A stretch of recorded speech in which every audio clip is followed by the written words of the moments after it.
something which was developed by Newton and Leibniz, which was further continued by more great mathematicians like Lagrange and all. Yes, we are talking about calculus. Calculus is something which is very widely used still in today's world in different sectors and domains for the purpose of optimization. So this is something which they discovered and explored way back, and that is exactly what we are still using with its own real-time applications. In this video only, we'll be discussing all the learnings, concepts, formulae and techniques from your exams perspective, and will consolidate all of them with a lot of previous year's questions. Hello, hi everyone. My name is Dipendra and I welcome you all in this one short video of derivatives and application of derivatives. Don't forget that this chapter plays amazingly significant role in deciding your rank percentile in marks because it lays the foundation of the upcoming chapters of calculus. And don't forget that the involvement of this chapter is there indirectly or directly with other chapters as well. So it has its own role. Remember that the chapter is a very interesting one. You can learn the concepts very easily, and students love solving questions based on derivatives, that is differentiation and application of derivatives. And yes, along with this video, we are also providing you the handwritten notes for your revision and the DPPs for your practice in the real-time environment. All of this is provided to you at absolutely no cost. You can click on the link given in the description. It will redirect you to our app from where millions of students are already preparing for different competitive exams at affordable prices, and they are getting the desired results. So you can access all of this at absolutely no cost. So let us see what is there in this chapter, and then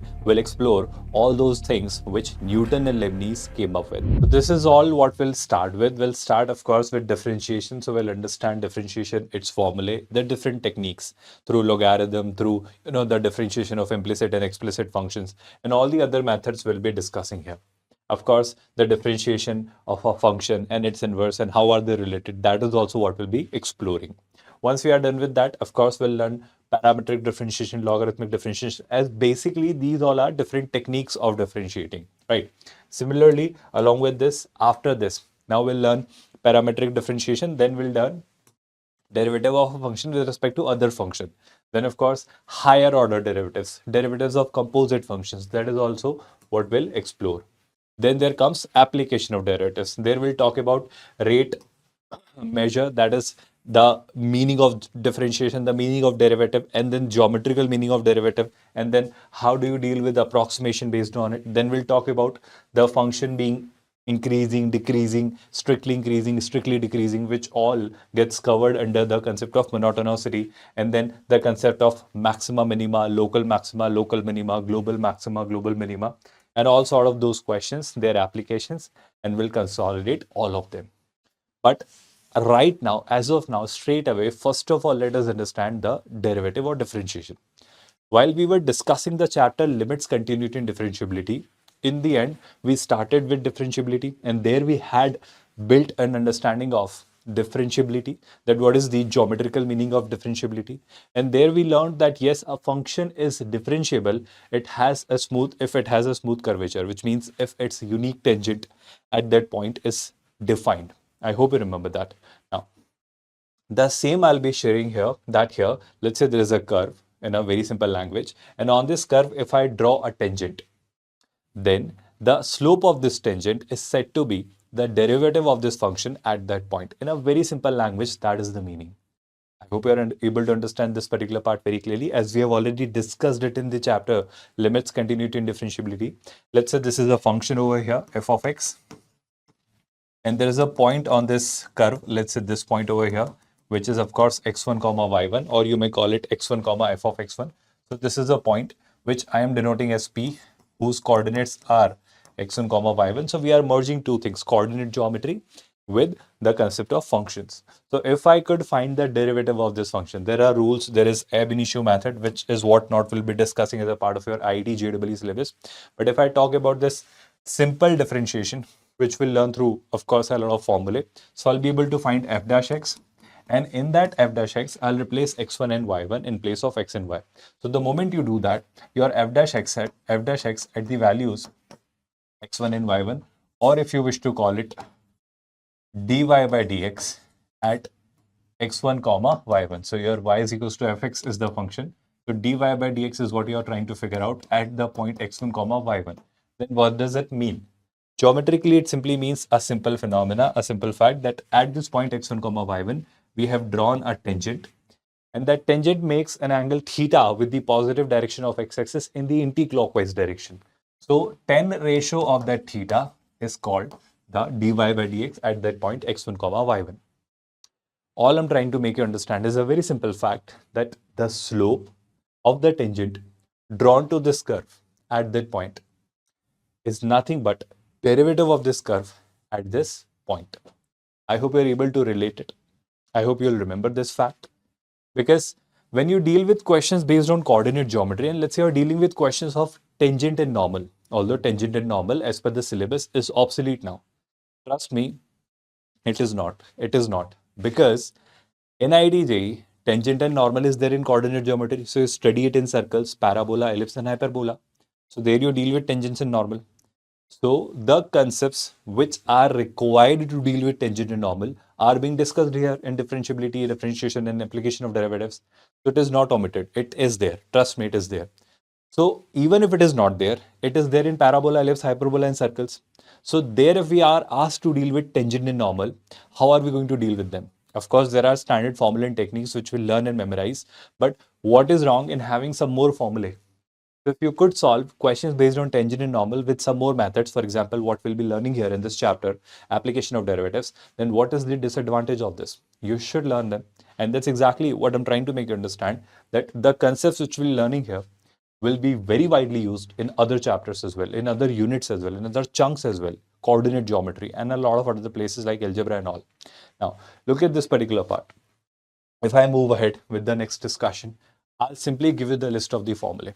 I'll not be proving them. We know these are the formulae. You have been studying them in physics as well. You keep on practicing them. You have been practicing them since 11th standard only. There are some more which you may not have seen much, but still the standard ones you should be aware of. Even if you want to take notes of them, you can keep taking notes. We are also providing you these handwritten notes. And if you want to take these screenshots, keep taking these screenshots of these all formulae for your revision. And paste these formulae in front of your study table and revise them. For example, look at this one.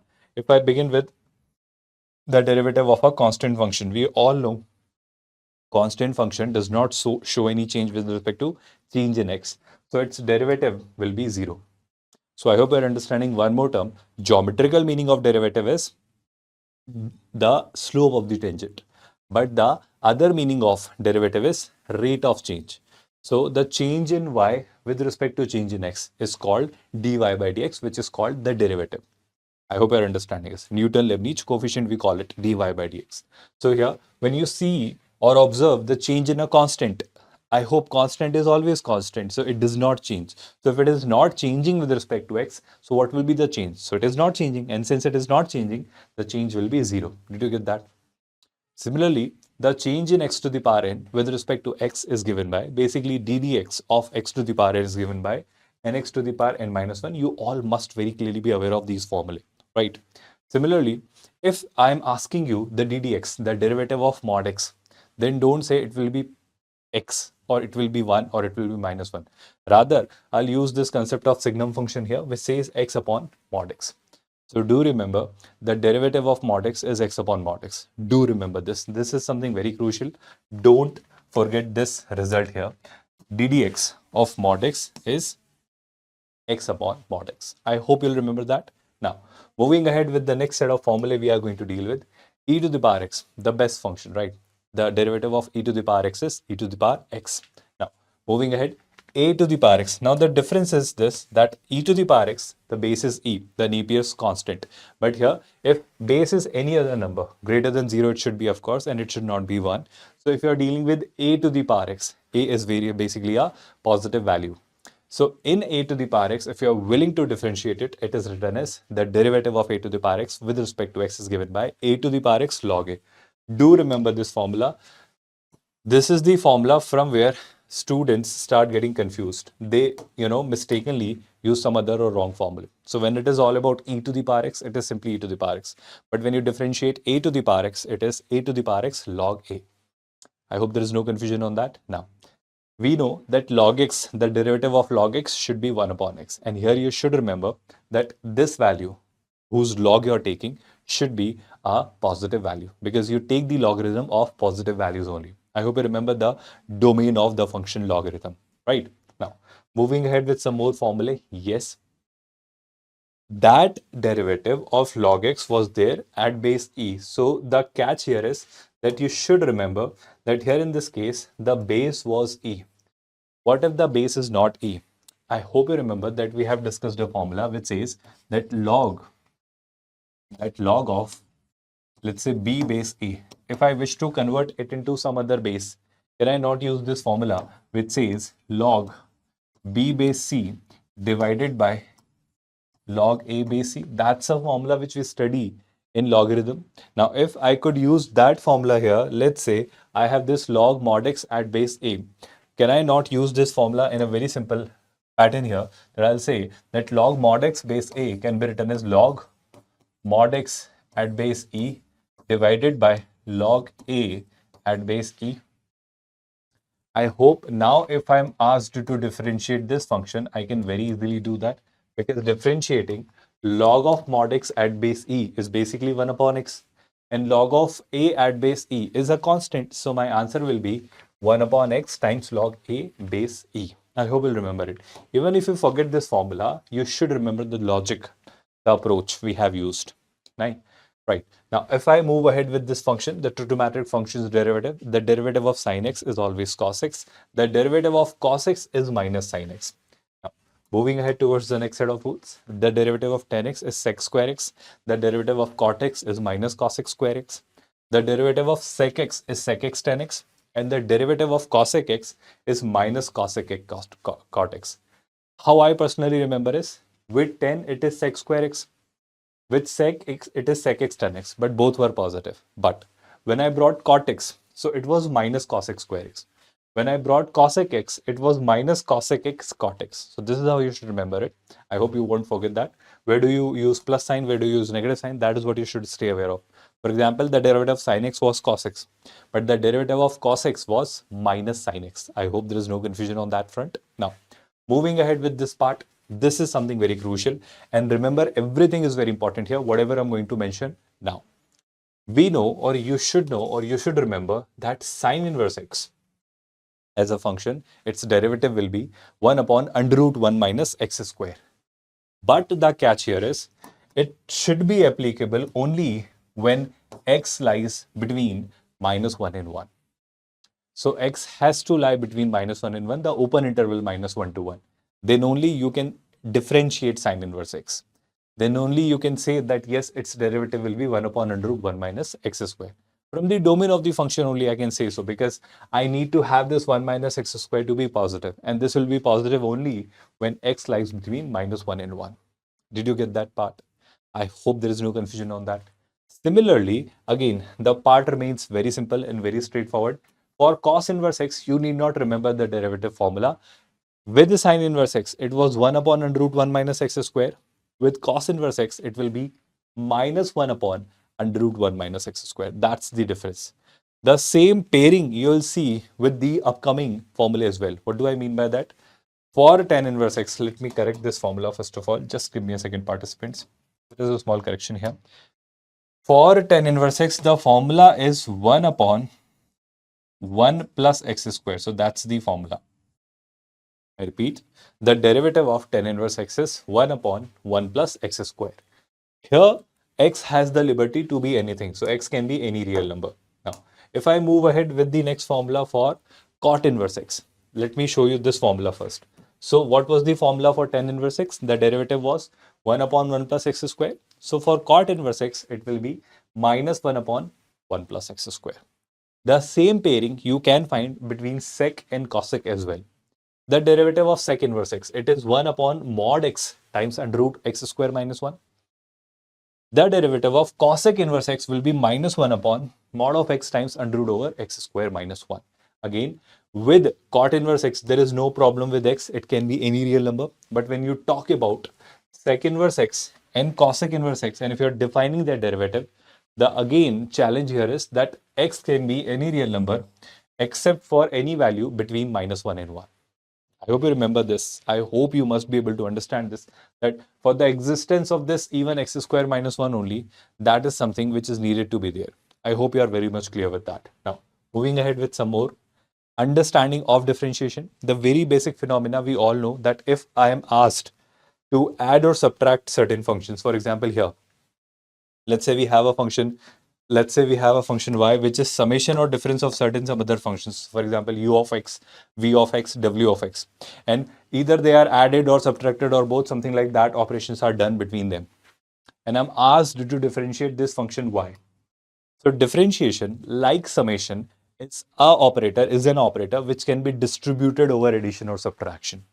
So let's say if I'm willing to find dy by dx, you can simply find dy by dx by their individual dy by dx of these expressions or functions, and then put the same sign between them, whichever was there. For example, find the ddx of ux, then plus or minus whatever is there, do that, then ddx of vx, then plus minus ddx of wx, and so on. So that's how you proceed with that.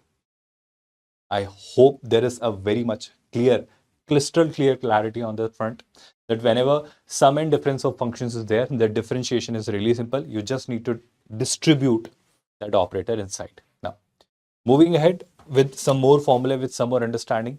Whenever there is a constant or a scalar multiplied to a function and you are asked to differentiate it. So if the constant is given as a factor in terms of product, of course, then that constant can be taken out. What do I mean by that? I'll simply try and give you the idea in clarity with a very simple example. Let's say here I am given a question. I need to find ddx. Of, let's say, 2x square plus 3x, right? So as we have discussed that ddx can be distributed over summation and difference. So here on summation, this can be distributed. So I'll find ddx of 2x square plus ddx of 3x. Now there is something more interesting here. What is that? We know that if a function has a scalar as a factor, so x square into 2 is a scalar. So 2 can be taken out. So I'll be writing it as 2 times ddx of x square plus 3 times ddx of x. Now we know the formula. The derivative of x square is 2x. 2x into 2 is 4x. So that will give you 4x here. And here, if you talk about the derivative of x, it is 1. So 1 into 3 is 3. So that will give you 4x plus 3. Very simple it was. I believe you must have understood this very clearly now. Now, what is the challenge then? What is the problem? There is no problem, but the problem arises when you come up with product rule. Because now you should be more cautious. On multiplication, the derivative sign is not distributable. It has a different formula which is needed to be used. What is that formula? Let's say there is a product function. Let's say if y is a function which is a product of two functions, ux and vx. And there you need to find the dy by dx, derivative of y, ddx. So I'll say differentiate first function times second function as it is, plus keep the first function as it is, and into differentiate the second function. Did you get that part? If I were to simply give you an example, I'll simply take a very standard and decent example. Here, let's say I need to find ddx of e to the power x sin x. Now, how do we do it? I hope the funda is simple. Differentiate first function. So e to the power x, I'll differentiate it. So it will be e to the power x only. Keep the second function as it is. So I'll multiply sin x as it is. Plus differentiate second function. Now I'll be differentiating sin x. So differentiation of sin x will be minus cos x. And keep the second function as it is, which is e to the power x. So this here is nothing but the derivative of this function e to the power x sin x by using the product rule. I hope a great clarity, a great understanding is built by all of you. We can move ahead with this discussion here. Now, this part is more crucial and more interesting. This is what you should remember. As an IIT JEE aspirants, you all should remember this. This is a very interesting result. For example, let's say I'm given 3 or more functions. Let me take an example of 3. Even if more than 3 functions are also given, the same logic can be applied. Let's say I'm asked to differentiate fx into gx into hx. Fx into gx into hx. Even more functions are there, then also the same logic can be applied. What is the logic? Take any function and differentiate it and keep the other two functions as it is. So fx and gx I'm keeping intact. I'm differentiating hx. Plus, then take some other function and keep the other two intact. So I'm differentiating gx and keeping other two as it is. Plus, take the remaining function and keep the other two as it is. So I'm taking first function, differentiating it, and keeping the other two as it is. So I hope you're able to develop the logic here very clearly, that even if a lot of functions in terms of product are given, this very simple straightforward formula can be used, applied, and answers can be brought into picture. I hope there is no confusion on that. Will you remember it? If that part is very well understood by you all, let us move ahead towards the next part. This is the most tricky part. Students actually get confused with the quotient rule. How? Let me share this very straightforward scenario. Let's say this time, instead of product, this time division is given. So y is a function which is basically a function, some function upon some function. For example, u of x upon v of x. This is basically u, right? This mistakenly is written as n. This is basically u. Okay, I hope you won't forget that. So u of x upon v of x, that's a function we are now dealing with. Now, how do we simplify this? The derivative of u of x upon v of x is given by, in the denominator, do the square of the denominator, which is vx whole square. And in the numerator, the way we have used product rule, use that except for the plus sign here. So I'll put a minus sign over here. What I'm trying to say here is, if I'm asked to differentiate ux upon vx, so in the denominator, I'll put vx whole square. First of all, do it and then forget it. And now write the numerator. What is the numerator? The numerator says derivative of first function times second function as it is, minus derivative of second function times first function as it is. I hope it is completely similar to the product rule, except for the part of this plus sign, which is minus here. I hope you are understanding it. And here, the denominator has square of the denominator of the original function. This is the quotient rule of derivative. I hope you all remember it. There's no confusion on that. Even if you are getting confused with that, I'll take a very simple example to give you clarity on this particular rule. Let's say we are given a question where we are given a function ln x, and the other function is, let's say any function we wish to take, whatever you wish to take. Let's say I'm taking sine inverse x. I hope you don't get confused by that. Now we need to find ddx of it.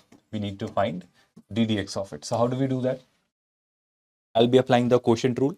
Now what does quotient rule say? Sir, quotient rule says that in the denominator, write the square of the denominator. So the denominator had sine inverse x, so I'll write the square of it. I hope there is no confusion on that. You must be able to understand it very clearly. Now what do I do next is that, sir, here what you all should do is that differentiate the first function, basically the numerator. First function means numerator, second function means denominator. I hope you're able to understand this.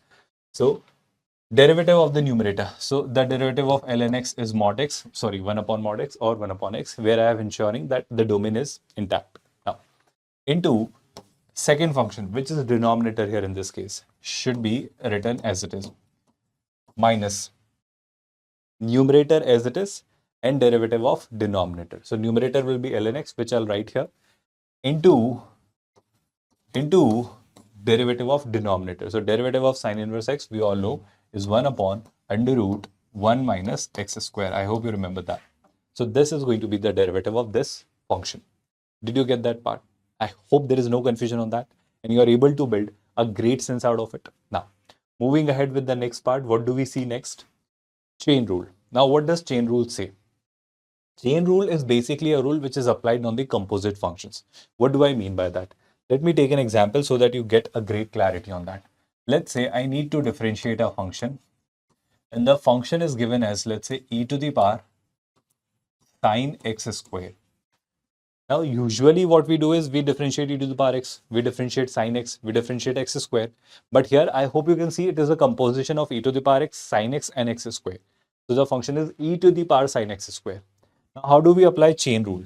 I'll share this standard technique which I follow and I'll ask you to remember this. What I do is, let's forget that sine x square is given over here. Let's say it is x only. So what is the differentiation of e to the power x? The differentiation of e to the power x is e to the power x. So write that.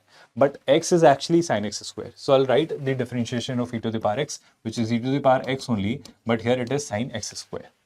Now what I do next is, I now start going deeper. So now I'll talk about sine x square because it is a composition.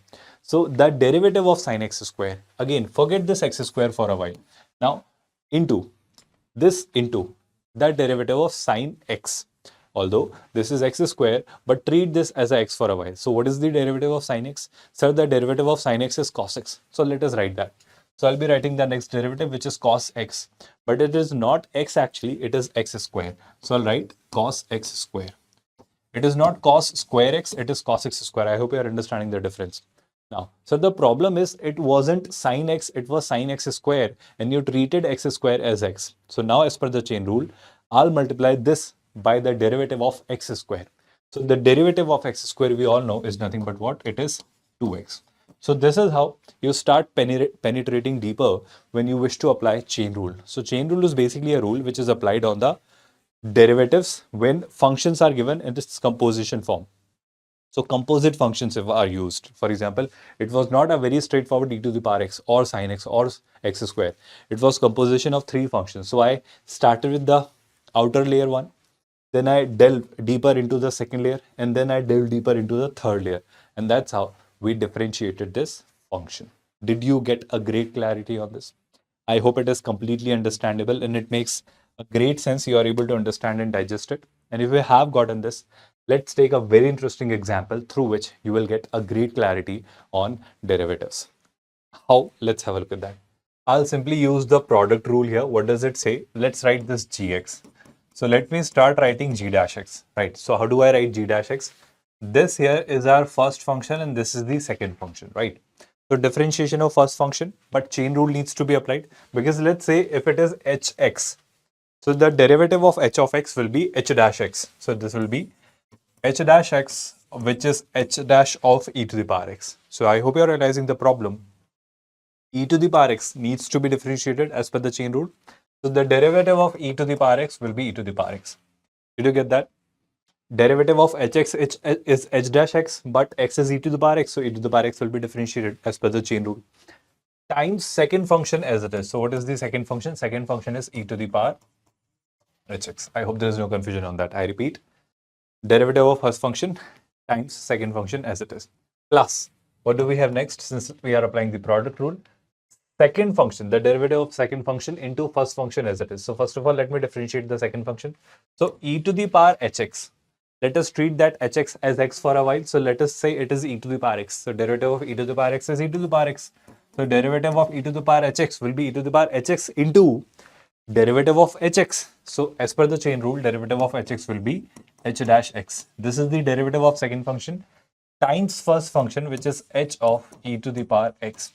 I hope there is no confusion on that. So this is how you should write its derivative. But this is not what we are asked. We are asked the value of g dash 0. How do we do that? Okay. So g dash 0 is a simple result. H dash e to the power 0. E to the power 0 is 1. So it is h dash 1 times e to the power 0. E to the power 0 is 1. I need not write that.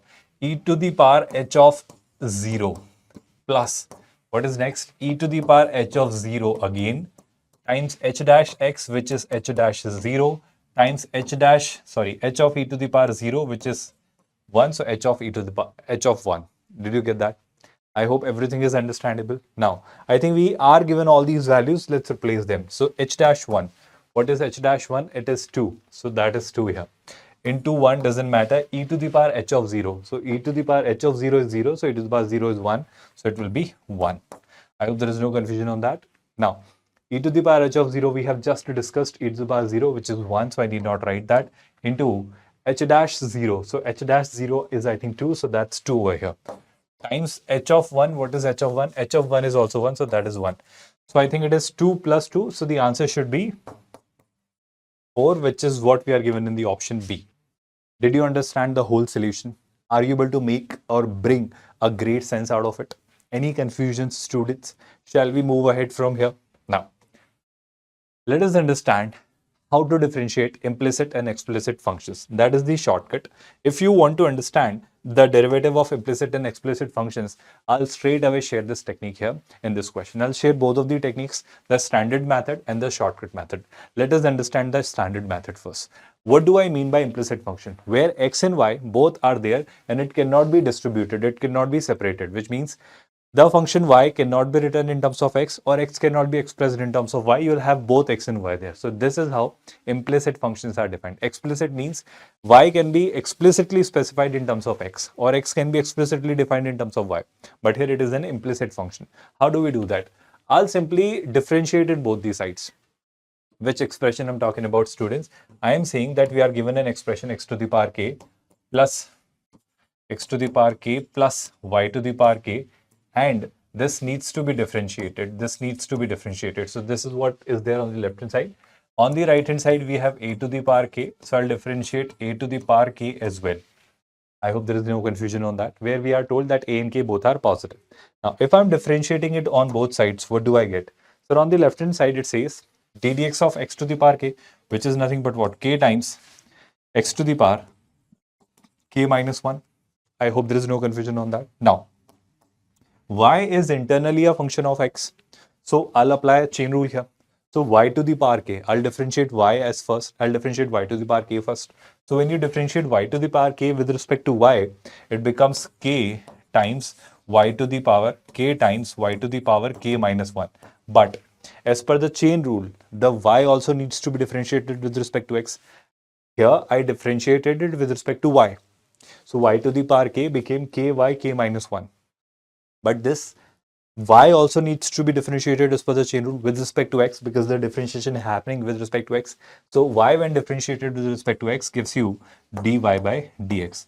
On the right hand side, what you all must be noticing is a and k both are constant. So a to the power k will also be constant. So d dx of constant we all know is 0.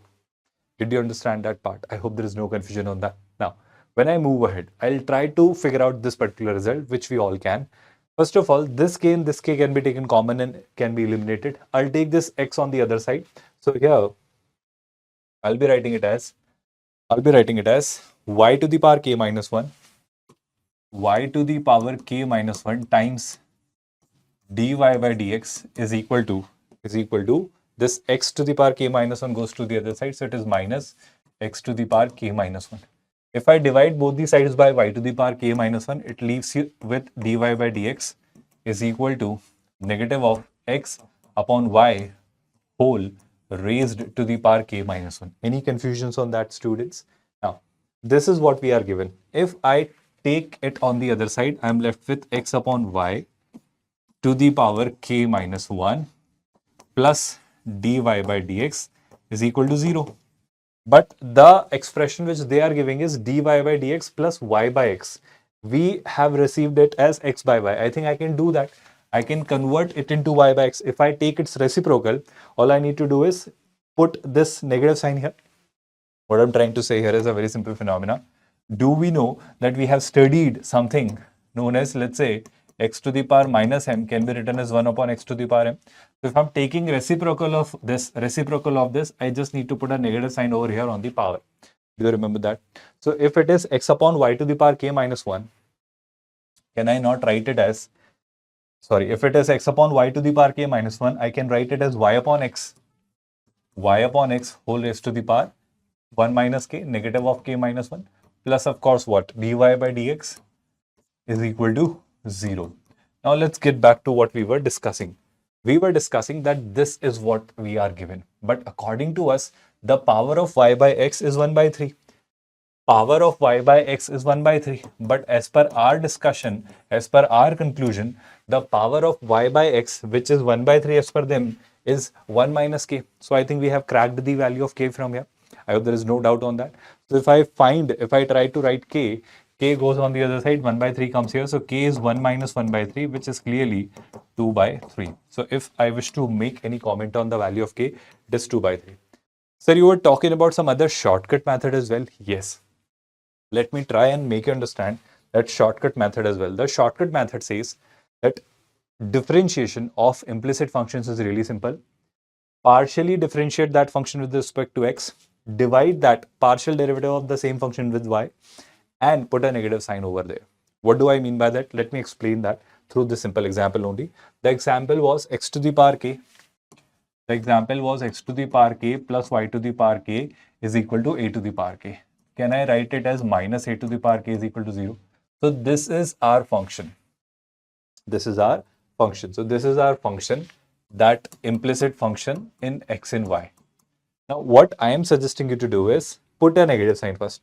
In one step, you can write the direct answer. I am asked to find dy by dx. Yes, I need to write dy by dx. Now, what will be the value of dy by dx? That is what I'm trying to figure out. The shortcut says put a negative sign first. Okay, put a negative sign first. Then what do we do? Then simply differentiate this f of xy with respect to x. That should be a partial differentiation. Now, partial differentiation means except for x, all the other variables and constants should be treated as constants. What does it mean? X to the power k, differentiation of x to the power k will be k x to the power k minus 1. But what about other? For example, y to the power k. So y should be treated as a constant when we are doing the partial differentiation. This is also constant. So constant and constant, their derivative will be 0. So I'm writing a 0 here. Now, in the denominator, that expression should be differentiated partially with respect to y. What does it mean? X to the power k, x is now a constant as per the partial differentiation. So this is 0 plus y to the power k. So partial derivative of this expression will be k times y to the power k minus 1. A to the power k, again constant, so that is 0. So that is the concept of partial differentiation. By having this, I hope you can get the same conclusion. Dy by dx, which is equal to k and k are cancelled, negative of x upon y whole raised to the power k minus 1. Did you understand this result? I hope you're able to get a complete clarity on this front now. There is no confusion on that. Now, if this part is understood by you, I hope this shortcut is also very much clear to you all. Now, moving ahead with the next part, what do we see next? The differentiation of inverse trigonometric functions, where you should remember their domain and range and their principal value branch. This is something we have discussed in functions. This is something I have highlighted in trigonometry. This is something I have deliberately highlighted in inverse trigonometric functions. That is where we were supposed to. And now we are again discussing it here in differentiation, application of derivatives as well, because students commit error here. Even if, let's say, you're making any substitution or doing any kind of operation or differentiation basically. So whenever you deal with these examples, these scenarios, for example, sine inverse x, cos inverse x, tan inverse x, then stay aware that, of course, the domain of sine inverse x, for example, is -1 to 1. Its range is -π by 2 to π by 2. But remember, this is the principal value branch, -π by 2 to π by 2 for sine inverse x. So if you make any substitution, if you make, for example, substitutions will be done in integration.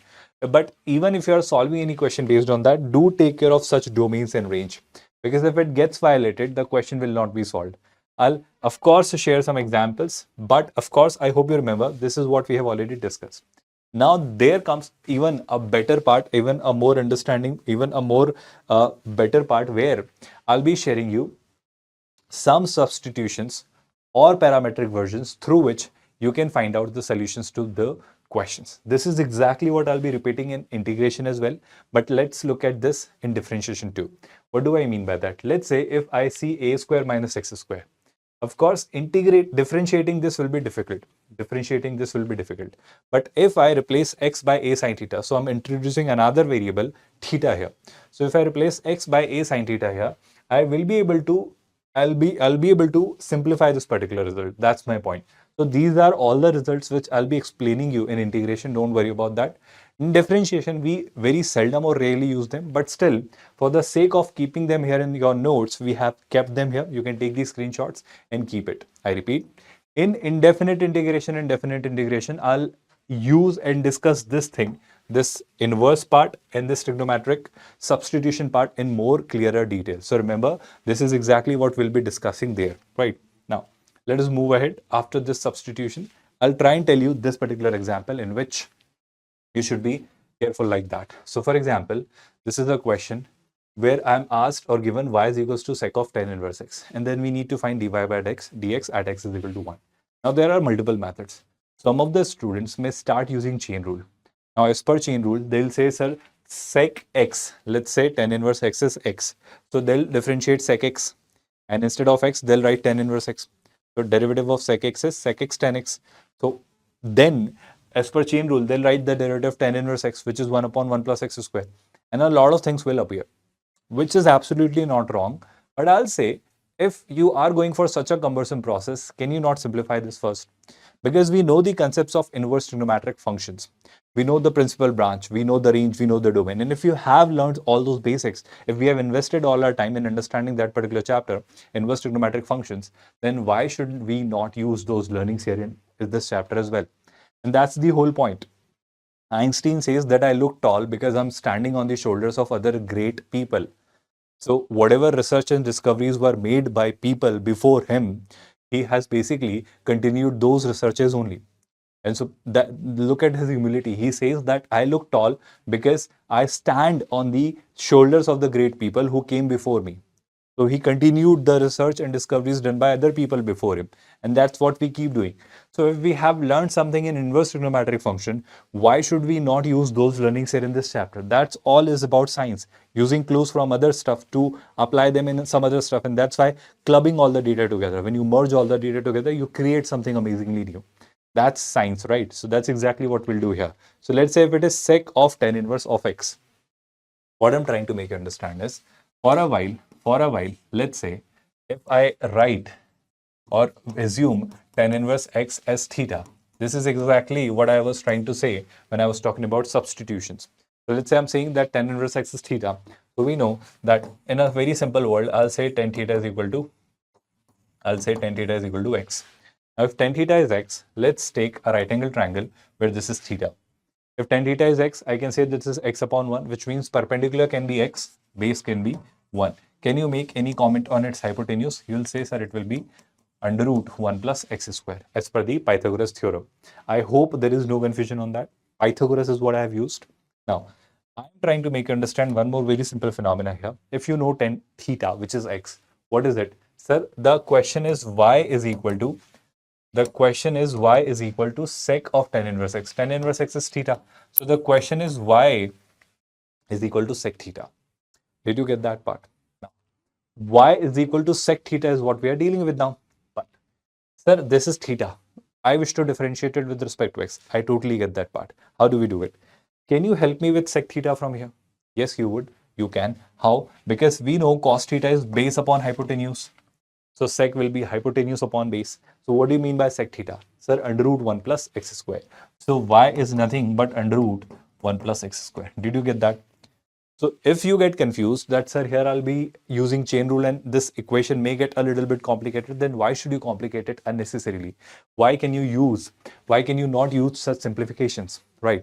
And if I were to use such simplification, I'll say, sir, we have received y. So if we have y, can I not find dy by dx? I have y in a very simple format, right? Now I'll use the chain rule here. So first of all, of course, you must remember, how do I apply chain rule here? It is basically 1 plus x square whole raised to the power 1 by 2. So let's say as per chain rule, 1 plus x square is x. So this is the x to the power 1 by 2. So what is the derivative of x to the power 1 by 2? So it will be 1 by 2 times x, which is 1 plus x square to the power 1 by 2 minus 1. And 1 by 2 minus 1 is minus 1 by 2 into, as per chain rule, I have assumed it to be x, which was not x, it was 1 plus x square. And the derivative of 1 plus x square is 2x. So I need to write a 2x as well. Now what I do next is, sir, this is not we were asked. We were asked dy by dx at x is equal to 1. Okay, I think that's simple and easy, because if I am trying to figure out dy by dx at x is equal to 1, then it is even simpler. All I need to do is replace all the x by 1. So 1 plus 1, 2. But this 2 will be there in the square root because this is minus 1 by 2. I hope you're understanding this. This 2 is already there. This is also a 2. So this 2 cancels this 2. So I'm left with 1 by root 2. And 1 by root 2 is given in the option C. I hope you have understood the entire calculation. That's how you will be solving these questions. I hope there is no confusion. I repeat, I'm replacing x by 1 here. So this 2 and this 2 are cancelled. So this is 1 plus 1, 2. So 2 to the power minus 1 by 2 means what? 1 by root 2. Did you get that? I hope you are able to understand what is the meaning of derivative. Now, derivative in a sense of parametric form, which means if a function is defined parametrically, how do you find derivative? I'll take an example and make you understand all of this. For example here, y is written parametrically as 3 sec t. X is written parametrically as 3 tan t. This is what you do in parabola, ellipse and hyperbola. Do you remember that? Even in circle, we define functions parametrically. We define them in parametric form as well. So let's say y is dependent on x. but both of them, let's say, are written in terms of t. So of course, y is a function of x, but indirectly, I've written it as y is equals to 3 sec t and x is equal to 3 tan t. So by eliminating t, you can write x in terms of y or y in terms of x, and then you can find dy by dx. Nothing wrong in that. But if I want to save those efforts, can I use my result directly? Yes. The result says that if parametrically they are defined, and if I wish to find the dy by dx, then dy by dx is given by dy by dt divided by dx by dt. That's the result. Although we are asked something else, that is something we'll work it out. But as of now, let's understand the concept. So I want to figure out dy by dx, but y and x both are functions of t parametrically. So dy by dt by dx by dt will also be the answer. So of course, in the numerator, I'm finding d dt of y. What is y? Y is 3 sec t. That's great. And similarly, in the denominator, I'm finding, or I'm trying to find d dt of x. What is x? X is 3 tan t. I hope there is no confusion on that. Now, how do we do that? I hope you know, 3 being constant comes out, sec t will be sec t tan t. So this is going to be 3 times sec t tan t. I hope you know the formula. Now look at this, 3 again being constant comes out. So this 3 stays outside. What are we left with? Tan t. So the differentiation of tan x is sec square x. So tan t will be sec square t. So this will be sec square t. I hope if I wish to simplify this, I'll say that this sec t nullifies this sec square t. So I'm left with sec t in the denominator. So tan t upon cos t, 1 upon cos t. I hope you're understanding it. This 3 also gets cancelled by this 3. So here I'm left with sin t by cos t in the numerator. The denominator has 1 upon cos t. I hope there is no confusion on that. Whatever we have done so far is correct. Y was sec, x was tan, sec x, tan x, sec square x. We are going great, I think. So sec sin upon cos, and there is 1 upon cos. So cos and cos are also cancelled.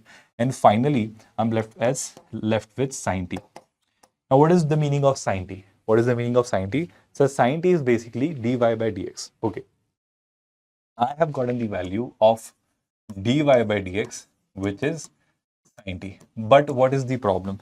So the problem is you need to find d2y by dx square. Okay. So what is d2y by dx square?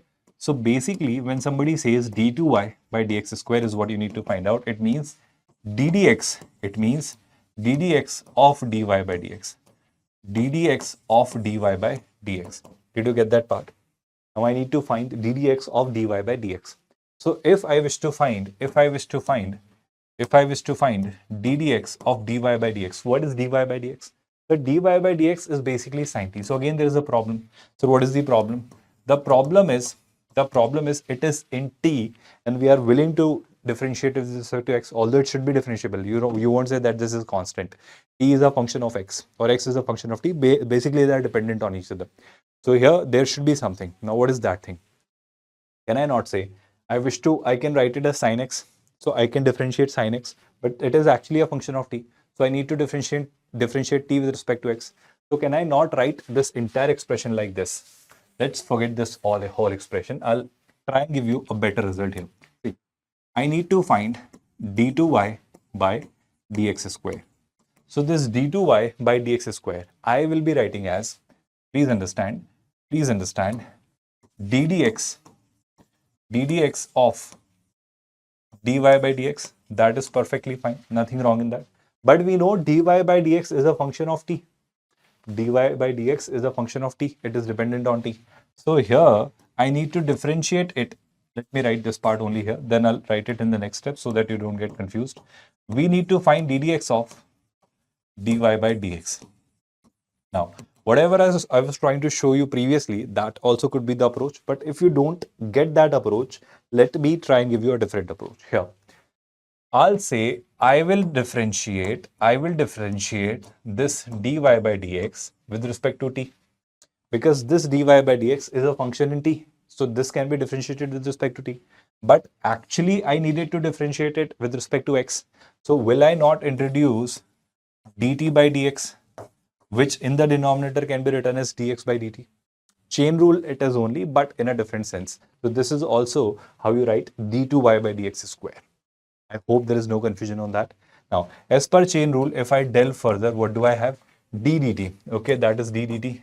d dt of what? d dt of dy by dx, which is clearly sin t.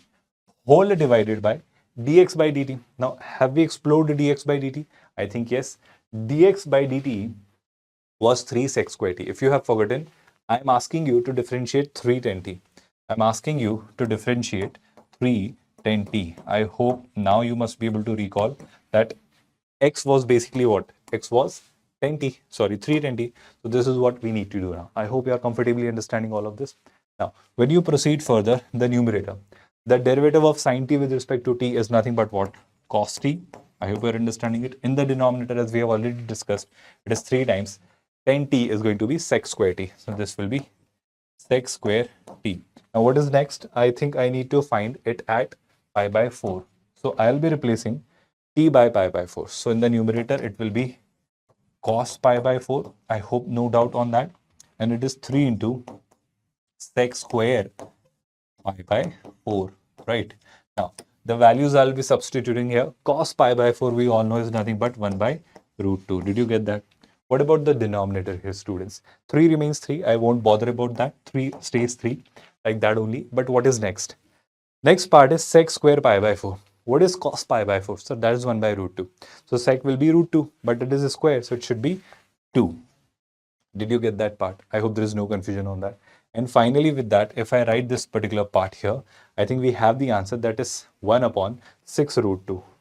1 upon 6 root 2, and that is exactly what we are given in the option B. I hope you are able to understand how are we doing this parametric version of differentiation. Now, the way we discussed a short technique for the differentiation of implicit functions, there is a short technique for the differentiation of functions where logarithmic is needed to be done. For example, a function and its power is given. Then through logarithm, you differentiate it. What is that method? That is exactly what we'll be exploring now. So let us look at this particular part, right? What is it? The way we have understood it in implicit and explicit scenario, in the same fashion, this logarithmic also comes into picture. I'll give you both the methods. You take logarithm and then you differentiate it, or we'll discuss this short technique as well. Before I give you more clarity on this short technique, let me simply take a very basic example. First of all, let's take any standard case. For example, let's say I need to differentiate a function. Let's say the function is given as y is equals to anything, like for example, x to the power, let's say sine x. Now there are multiple ways, 3 ways. First way is using chain rule. Second rule is using the short technique. And the third rule by simply using this, taking logarithm on both the sides. Now, of course, we have learned how to use the chain rule. So I'll be using this logarithm technique here. Now, what is that logarithm technique? I'll take log on both sides. So when you take log on both sides, it becomes ln y, or you may write it as log y at base e as well. And when you take log here, we know that log a to the power m is m log a. So here I'll be writing it as sin x of log x or ln x, because we are taking log at base x. Did you get that part? I hope there is no confusion on that front. Whenever I'm saying that x to the power sin x, I'm taking log here. So log of x to the power sin x come to the front and you're left with ln x. Did you get that part? I hope there is no confusion on that. Now, moving ahead. Differentiating this is little easy, although it is still an implicit or explicit function kind of scenario, because ln y is also there. I need to differentiate both these sides. So I'm differentiating both these sides with respect to x. Now please understand, when you differentiate both these sides with respect to x, ln y becomes 1 upon y. So this will be 1 upon y. I hope there is no confusion on that, because the differentiation of ln x is 1 upon x, so ln y will be 1 upon y. But as per the chain rule, we are differentiating it with respect to x-axis. So here with respect to x. So here ln y becomes 1 upon y, but y should be differentiated with respect to x. So that gives you dy by dx, or some people write it as y dash, or whatever you wish to, as per the conventions or traditions we follow in derivatives. Now here, are you not realizing sin x into ln x? Product. So I'll be using product rule. So first function, second, first. I hope you remember that. So derivative of first. So derivative of sin x will be cos x. So I'll be writing second function as it is, which is ln x, times derivative of first function, which is cos x, plus, I hope you remember, first function as it is, so sin x will remain as it is, and then I'll write the derivative of second function. What is the derivative of second function? Derivative of ln x. What is ln x? What is the derivative of ln x? That is x. Did you get that part? I hope there is no confusion on that. Now, What is 1 upon y? Can I take this y on the other side? Yes, we can. So here, dy by dx becomes y times whole of this, whole of this. Now we know y is basically this. So can I replace this y by x to the power sin x whole times this? What is it? It is basically ln x times cos x plus sin x upon x. Did you get this result? Did you understand this whole expression? Now my concern is pretty simple, that yes, taking logarithm is perfectly acceptable, or you could have simply applied this chain rule. But there is a third method as well. What is it? Using this shortcut. Now, what does the shortcut say? I'll try and make you understand this shortcut now. The shortcut says a very simple thing, that let's say if I'm given a function in this form, fx to the phi x, the way we were given here, x to the power sin x. So there were two functions in exponent form, of course. Now, what is the shortcut? The shortcut says that dy by dx in one step can be given by differentiation of y, taking fx as constant, taking the base as constant, into, plus differentiation of y, taking phi x as constant. I hope you are understanding it. What I'm trying to make understand is a very simple result here. Let me take this question only, y is equals to x to the power sin x, right? So I'm taking this question again, y is equals to x to the power sin x. Now, one of the methods was taking logarithm, which is always accepted and understood, and you should have that. Always remember, that is the best approach. But still, if you want to use this direct shortcut, then you can avail this feature as well. How? I wish to write dy by dx. Yes, I wish to write dy by dx. Now, how do I write it? I'll put addition sign between two expressions. Which two expressions? First, I'll assume this x as constant, and then I'll differentiate this. Second time, I'll assume this sin x as constant and then differentiate it. What do I mean by that? Let me solve the simpler part first. Let us say that this sin x is constant. I hope you're understanding. I'll assume sin x as constant once, and then I'll assume this x as constant once. I hope you're understanding it. So imagine in your brain that this sin x is constant. This sin x is constant. So if this sin x is constant, you're dealing with something x to the power constant. So x to the power constant, I hope you remember x to the power constant, the derivative of it is clearly like this only, x to the power n. So the derivative of x to the power n, we all know, nx to the power n minus 1. So here it will be, x is a variable, sin x is constant, so it is n, which is sin x, times x to the power n minus 1, which is sin x minus 1. Did you get that? I hope you are able to understand this part here very clearly. Now, second part will be, take the other thing which we didn't take as constant now, plus. So previously we took sin x as constant. Now let us take x as constant. So when I take x as constant, I hope you remember, it is clearly like a to the power x kind of a differentiation. And we know the derivative of a to the power x is, a to the power x log a. Do you remember that? I hope you haven't forgotten that. So here it is going to be like that only. But how? Pay a lot of attention, because chain rule will also come into picture. So that's where it gets tricky. How? Here, previously I have taken sin x as constant and I have differentiated it. Now I'll be taking x as constant. So what does it mean? It is like a to the power sin x. So a to the power sin x, how can we differentiate it? Trust me, for a while, let us say sin x is x. So it is like a to the power x. So what is the differentiation of a to the power x? The derivative of a to the power x is a to the power x ln a. Okay, so let's write that. A to the power. What is a? A is x. What is x? Which is basically sin x. I have taken it as sin. I have treated it as x so that you can understand it. So a to the power x ln a. A to the power x ln a. What is a? A is x only. But the problem is, I hope you are realizing problem, chain rule, because a to the power x, x was not x, x was actually sin x. I hope you're understanding. This should be treated as a base, and this is the power. So this base was constant and the power was variable. So it was an a to the power x kind of a scenario. So the differentiation of a to the power x is a to the power x ln a, because a is constant here. This base x is constant here, treated as a constant here as per the short technique. But what is the change here? The change here is the chain rule. Why? Because this is not a to the power x, it is sin x. The power is sin x. So as per the chain rule, sin x should also be differentiated. So the derivative of sin x will be cos x. This is exactly what we are doing here, and it, I hope, clearly matches with the result we have received here. It clearly is that same conclusion only which we have received here. If you rearrange it, you will get the same result. So did you understand that whole conclusion? I hope both of the methods are understood very well by you. Most importantly, even if you get confused, I'll always emphasize, remember this method, taking logarithm on both sides. This is more efficient and effective. Now, moving ahead towards this next question, what does it say? It says, fx is given as a function x to the power 5 plus 2 e to the power x by 4 for all x which are real. Consider a function gx such that g of f of x is x. Now, that's the best part. When somebody says g of f of x is equal to x, g of f of x is equal to x, then we are asked to figure out some value. We'll do that later.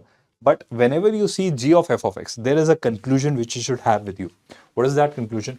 If I differentiate both these sides, so as per the chain rule, first of all, I'll write g dash f of x because outer function gets differentiated. Then as per the chain rule, I'll differentiate fx. So the derivative of fx will be f dash x. And on the right hand side, the derivative of x is 1. Now, from here, I'll say that g dash f of x is equal to 1 upon f dash x. Remember this as a result. Remember this as a conclusion. This is something we'll keep using whenever we see something like this, that if g of f of x is x, which means gx and f of x are inverse of each other, then only it is happening. So remember this, g dash of f of x will be equal to 1 upon f dash x. I hope you'll remember it. Now, why? The reason is, let's say in this particular question, what are we asked? We were given f of x. Great. We were given f of x. And we are asked the value of g dash 2, although it is 8 times g dash 2, but let us try and find g dash 2. So I am interested in finding g dash 2. Okay. In order to find g dash 2, do you not think the problem is here in place of f of x, I should place a 2 here. So if I could find in order to find g dash 2, if I could find f of x to be 2, I think my job is done. Because the value of x for which f of x is 2, I'll replace that value of x here. I repeat, if I could crack the value of x for which f of x is 2, I'll put that x here. Because for that value of x, f of x will be 2. So I'll have g dash 2 is equal to 1 upon f of that x for which f of x is 2. I hope you're understanding it. So my job will be done. So now my concern is to find out for which x it is 2. What f of x? So here, what was f of x? Sir, f of x is x to the power 5 plus x to the power 5 plus 2 times e to the power x by 4 is equal to 2. Now, I hope most of you must be realizing through observation, you would say that, sir, instead of trying to solve it, let us go with hit and trial, and with some hit and trial, with some observation, I want a 2 here on the right hand side. Let us try a 0 here. So through hit and trial, if I try a 0 here, what I'm saying is that this becomes 0. This becomes 2 into e to the power 0, which is 2. So if I try 0 here, I'll get a 2 here. If I try a 0 here, 0 to the power 5, 0 plus 2 into e to the power 0 is 1. So 2 into 1 is 1. Sorry, 2 into 1 is 2. So 2 is 2. So yes, we have cracked that f of 0 through hit and trial. It will be 2. So I've cracked the x, which is 0, for which f of 0, for which f of x is going to be 2. I hope there is no confusion on that. You're able to digest my point very clearly here. So if I replace x by 2 here, what do I get? I'll get g dash f of 0 is equal to 1 upon f dash 0 is equal to 1 upon f dash 0, right? So what is f0? F of 0 is 2, as we have already cracked it. So this is going to be g dash 2, which is equal to 1 upon f dash 0. So I think I have the answer if I crack f dash x, because with that I'll crack f dash 0. So let me write f dash x now. What is going to be f dash x? I hope you know how to differentiate this. X to the power 5, the derivative of x to the power 5 will be 5x to the power 4 plus, let us say this is e to the power x. 2 will remain as it is. So the derivative of e to the power x is e to the power x only. So it is e to the power x, but x is x by 4. So as per the chain rule, x by 4 also needs to be differentiated, and the derivative of x by 4 will be 1 by 4. So I'll put a 1 by 4 here. I hope you are understanding chain rule very clearly now, right? Now, moving ahead with this conclusion, let me find f dash 0. F dash 0 will be 0 here, plus 2 by 4 is clearly 1 by 2. This is e to the power 0, which is 1. So this results into 1 by 2. Did you understand this entire result? Did you get this part? I hope there is no confusion on that. Now, moving ahead from here, this is 1 by 2, f dash 0 is 1 by 2. So I think we have f dash 0, which is 1 by 2. So if I replace 1 by 2 here, it is 2. So g dash 2 is found to be 2. And if g dash 2 is 2, 8 times g dash 2 will be 16. Simple and easy it was. Understandable, I believe. Straightforward question. But it uses this particular concept, which is again very widely used. So remember, whenever g of f of x is given as x, I won't hesitate in using this particular result. So I'll say this is something which you must remember. Don't forget this result. This is again IIT JEE loves asking. But the trick here is that you should be able to do this reverse process, and that's where you require some hit and trial. Don't forget that. Now, moving ahead towards the next set of concepts, what do we see next? Higher derivatives of a function. So of course, higher derivatives are also there, which means if a function is redifferentiated time and again, you keep on finding its derivative time and again, first derivative, second derivative, third derivative. So such derivatives are called higher derivative. It is widely used while dealing with maxima and minima, second derivative test, third derivative test. That is where we use it. But how do we do it? I think it's simply a process, a recursion, a repetition. So let's say I'm differentiating a function, then I'm redifferentiating its derivative, then I'm redifferentiating its derivative. That's how you keep on finding its higher derivative, second derivative, third derivative, fourth derivative, and so on. So I think it's not a huge deal or a major task to be done, but how do we do it, or what are the applications of it? Please remember, there are some, terminologies which are kept reserved for denoting the higher order derivatives. For example, some books say y1, y2, y3. It means first derivative, second derivative, third derivative. Some books say y dash, y double dash, y triple dash, first derivative, second derivative, third derivative. Some books follow dy by dx, d2y by dx squared, d3y by dx cube, and so on. That is also representing first derivative, second derivative, third derivative. Or some books say f dash x, f double dash x, f triple dash x. This is f triple dash x. I'm really sorry. This is not hard. It should be f triple dash x, right? So this is f triple dash x and so on. And this is f nth dash x and so on, right? So like that only. So these are different conventions they follow. My concern is that higher order derivative is nothing new or something which you should be scared of. The only thing you should remember is that in parametric division, you should remember this as a formula. We have done a question previously as well. Instead of telling you this formula right now, I'll take you to that parametric division. Do you remember this question? This was a parameter-based question, 360 and 320. And there we were asked a higher order derivative, d2y by dx squared. And that's where you cannot just go like that. We used a certain method. So that certain method only I'm trying to give you here in this particular part, where we are discussing the higher order derivative of a parametric function. So let's say here, I'll re-clarify this particular part. Let's say I'm asked the value of d2y by dx square, where y and x are functions of t. So of course, I need to find ddx of dy by dx.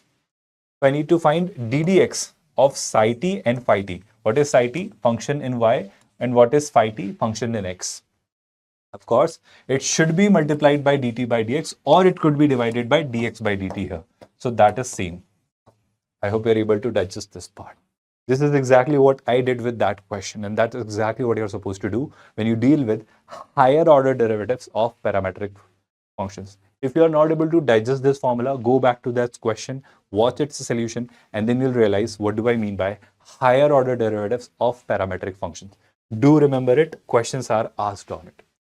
Derivative of an inverse function. Even this also we have discussed through a question only previously, indirectly. I'll come back to that point, but let's understand this part first of all. We know that there are functions and we have the inverse of those functions. So yes, if there is a function f of x, there is a function x which is g of y.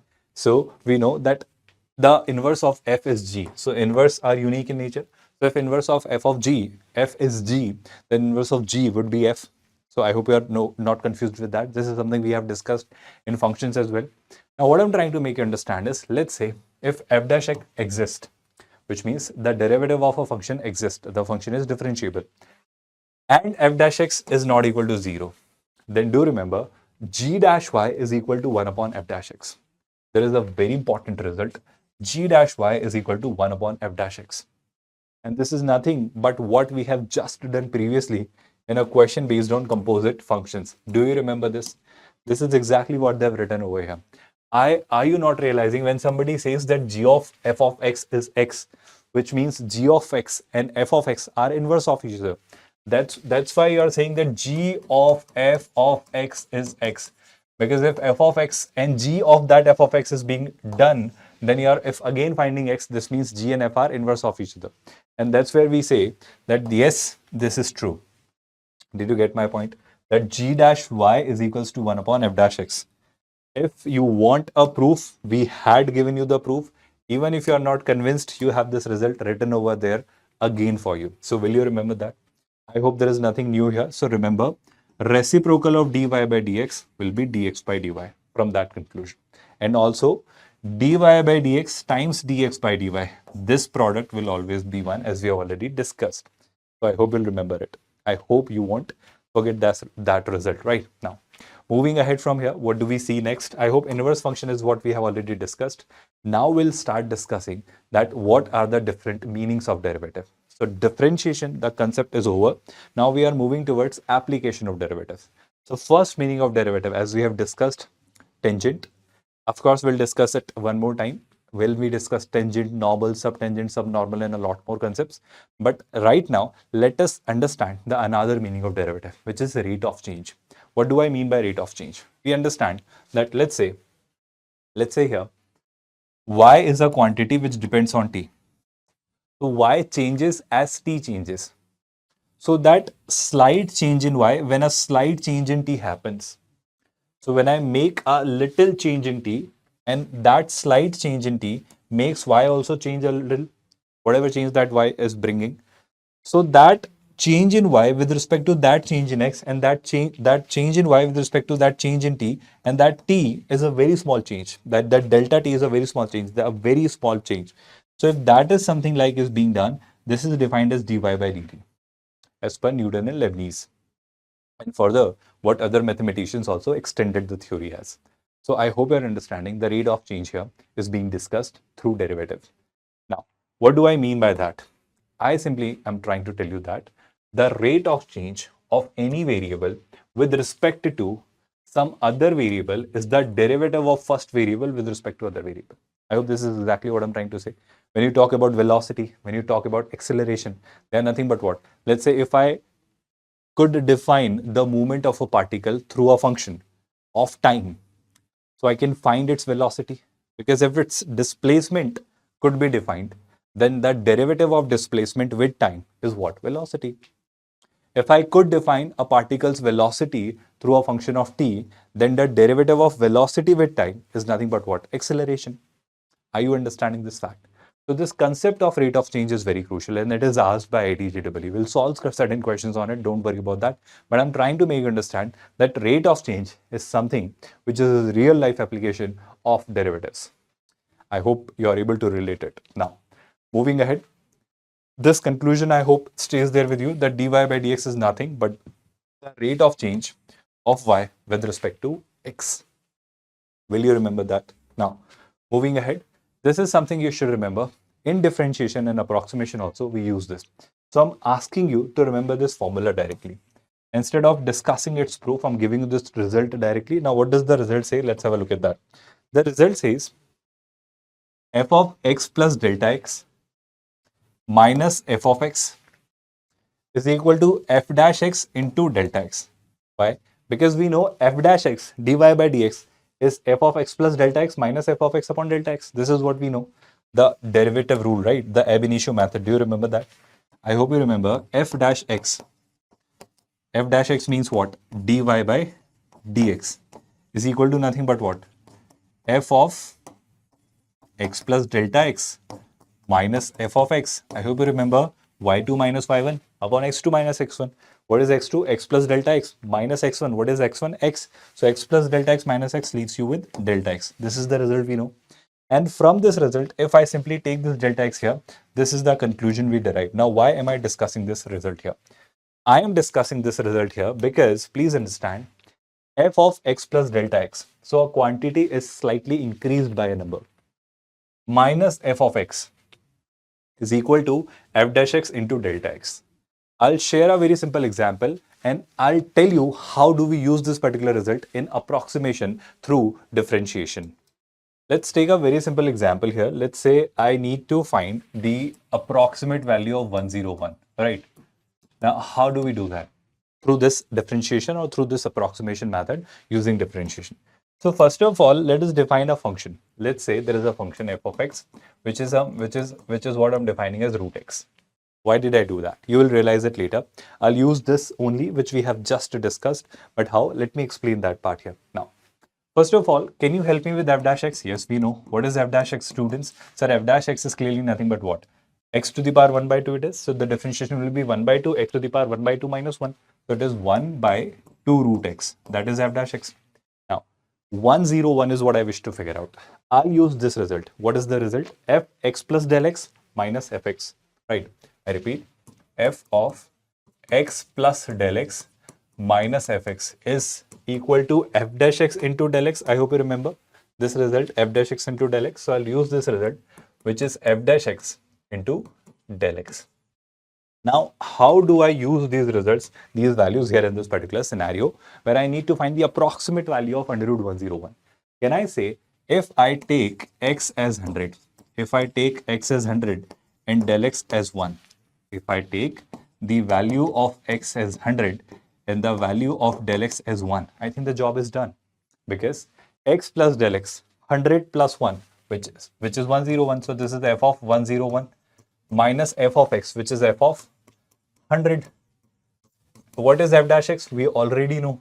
I hope you know. So this is going to be 1 by 2 root x. But what is x? X is 100. So this is root 100 into del x. What is del x? Del x is 1. So I hope you're understanding how are we using this approximation technique now. Now, when I move ahead, what is f of 101? I think that's exactly what we are trying to figure out. F of 101 is under root over 101 because the function f of x is root x. Did you get that? What is f of 100? F of 100 is under root 100. And I have deliberately chosen x as 100. I hope you're understanding. So f of 100 is under root 100 and under root 100 is 10. So that's how we do approximation. We choose these values in such a manner that our job becomes easier. We know what is 1 by 2 into root 100. Root 100 is 10. So this is 1 by 20 into 1. That is 1 by 20 only. I'll take this 10 on the other side. So I'll have under root 101, which is, of course, 10 plus 1 by 20. So 1 by 20 is approximately how much? I think 0.05. Because 1 by 2 is 0.5. So this is 0.05. So this is 0.05. So my approximate value, I'm not saying this is the exact value. This will be the approximate value. All of this is approximation only. So this will be 10.05.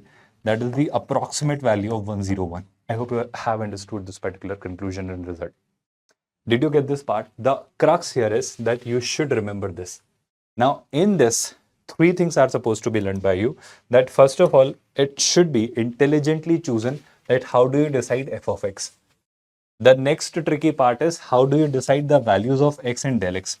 So if these 3 values are intelligently chosen, depending on what is asked, I think the job is done. So 3 things. Choosing of this function, x and del x, the values of them, and third, this formula, which you should remember. So I hope you wouldn't forget this formula, which plays an amazingly crucial role in deciding the approximate value or the closest value of a certain expression. Did you get that part? Something very crucial. If you want to take the screenshot of this, take it because it is something really important.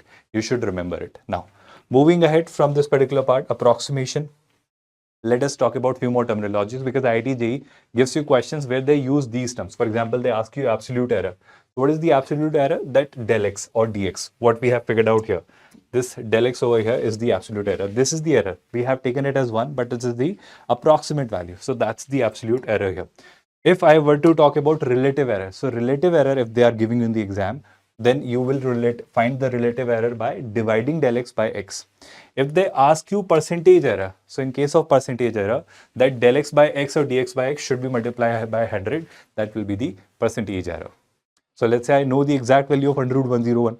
We have found this value of under root 101. So the difference between these 2 values will be my error. I hope you're understanding. And according to that, these values can be worked out. I hope there is no confusion on that. I repeat, that difference will be that absolute error.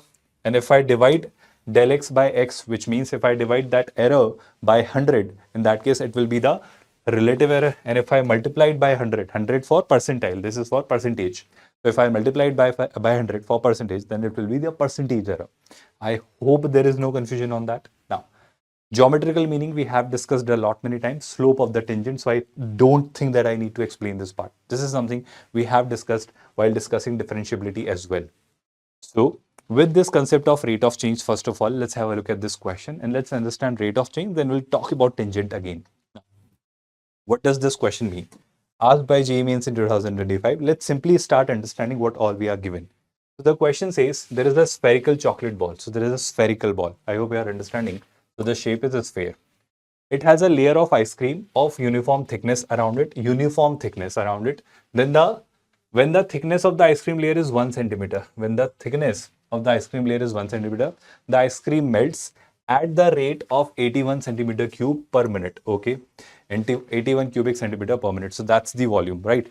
Change in volume, and that is decreasing. It is melting, and the thickness of the ice cream layer decreases at the rate of 1 by 4 pi centimeter per minute. So thickness means what? The change in radius. I hope you're understanding it. Then the surface area of the chocolate ball without the ice cream layer is. Now what you need to understand is here in this case, go to your 10th class standard booklet of mathematics. You have learnt the formula of measurement in 2D and 3D. So revise all the shapes, all the formulae of area, volume, surface area, of all the shapes, quadrilaterals, parallelogram, quadrilateral, such as rectangle, square, rhombus. For example, shapes like circle, sphere, pyramids, prism, all those shapes, they had their own cubes, cuboid and all those, right? Basically the categorizations of prism and pyramid only. So look at all these formulae, revise all of them, revise the area formula, revise the diagonal formula, revise the perimeter formula, revise the formula of volume, revise the formula of surface area, revise all these formulae.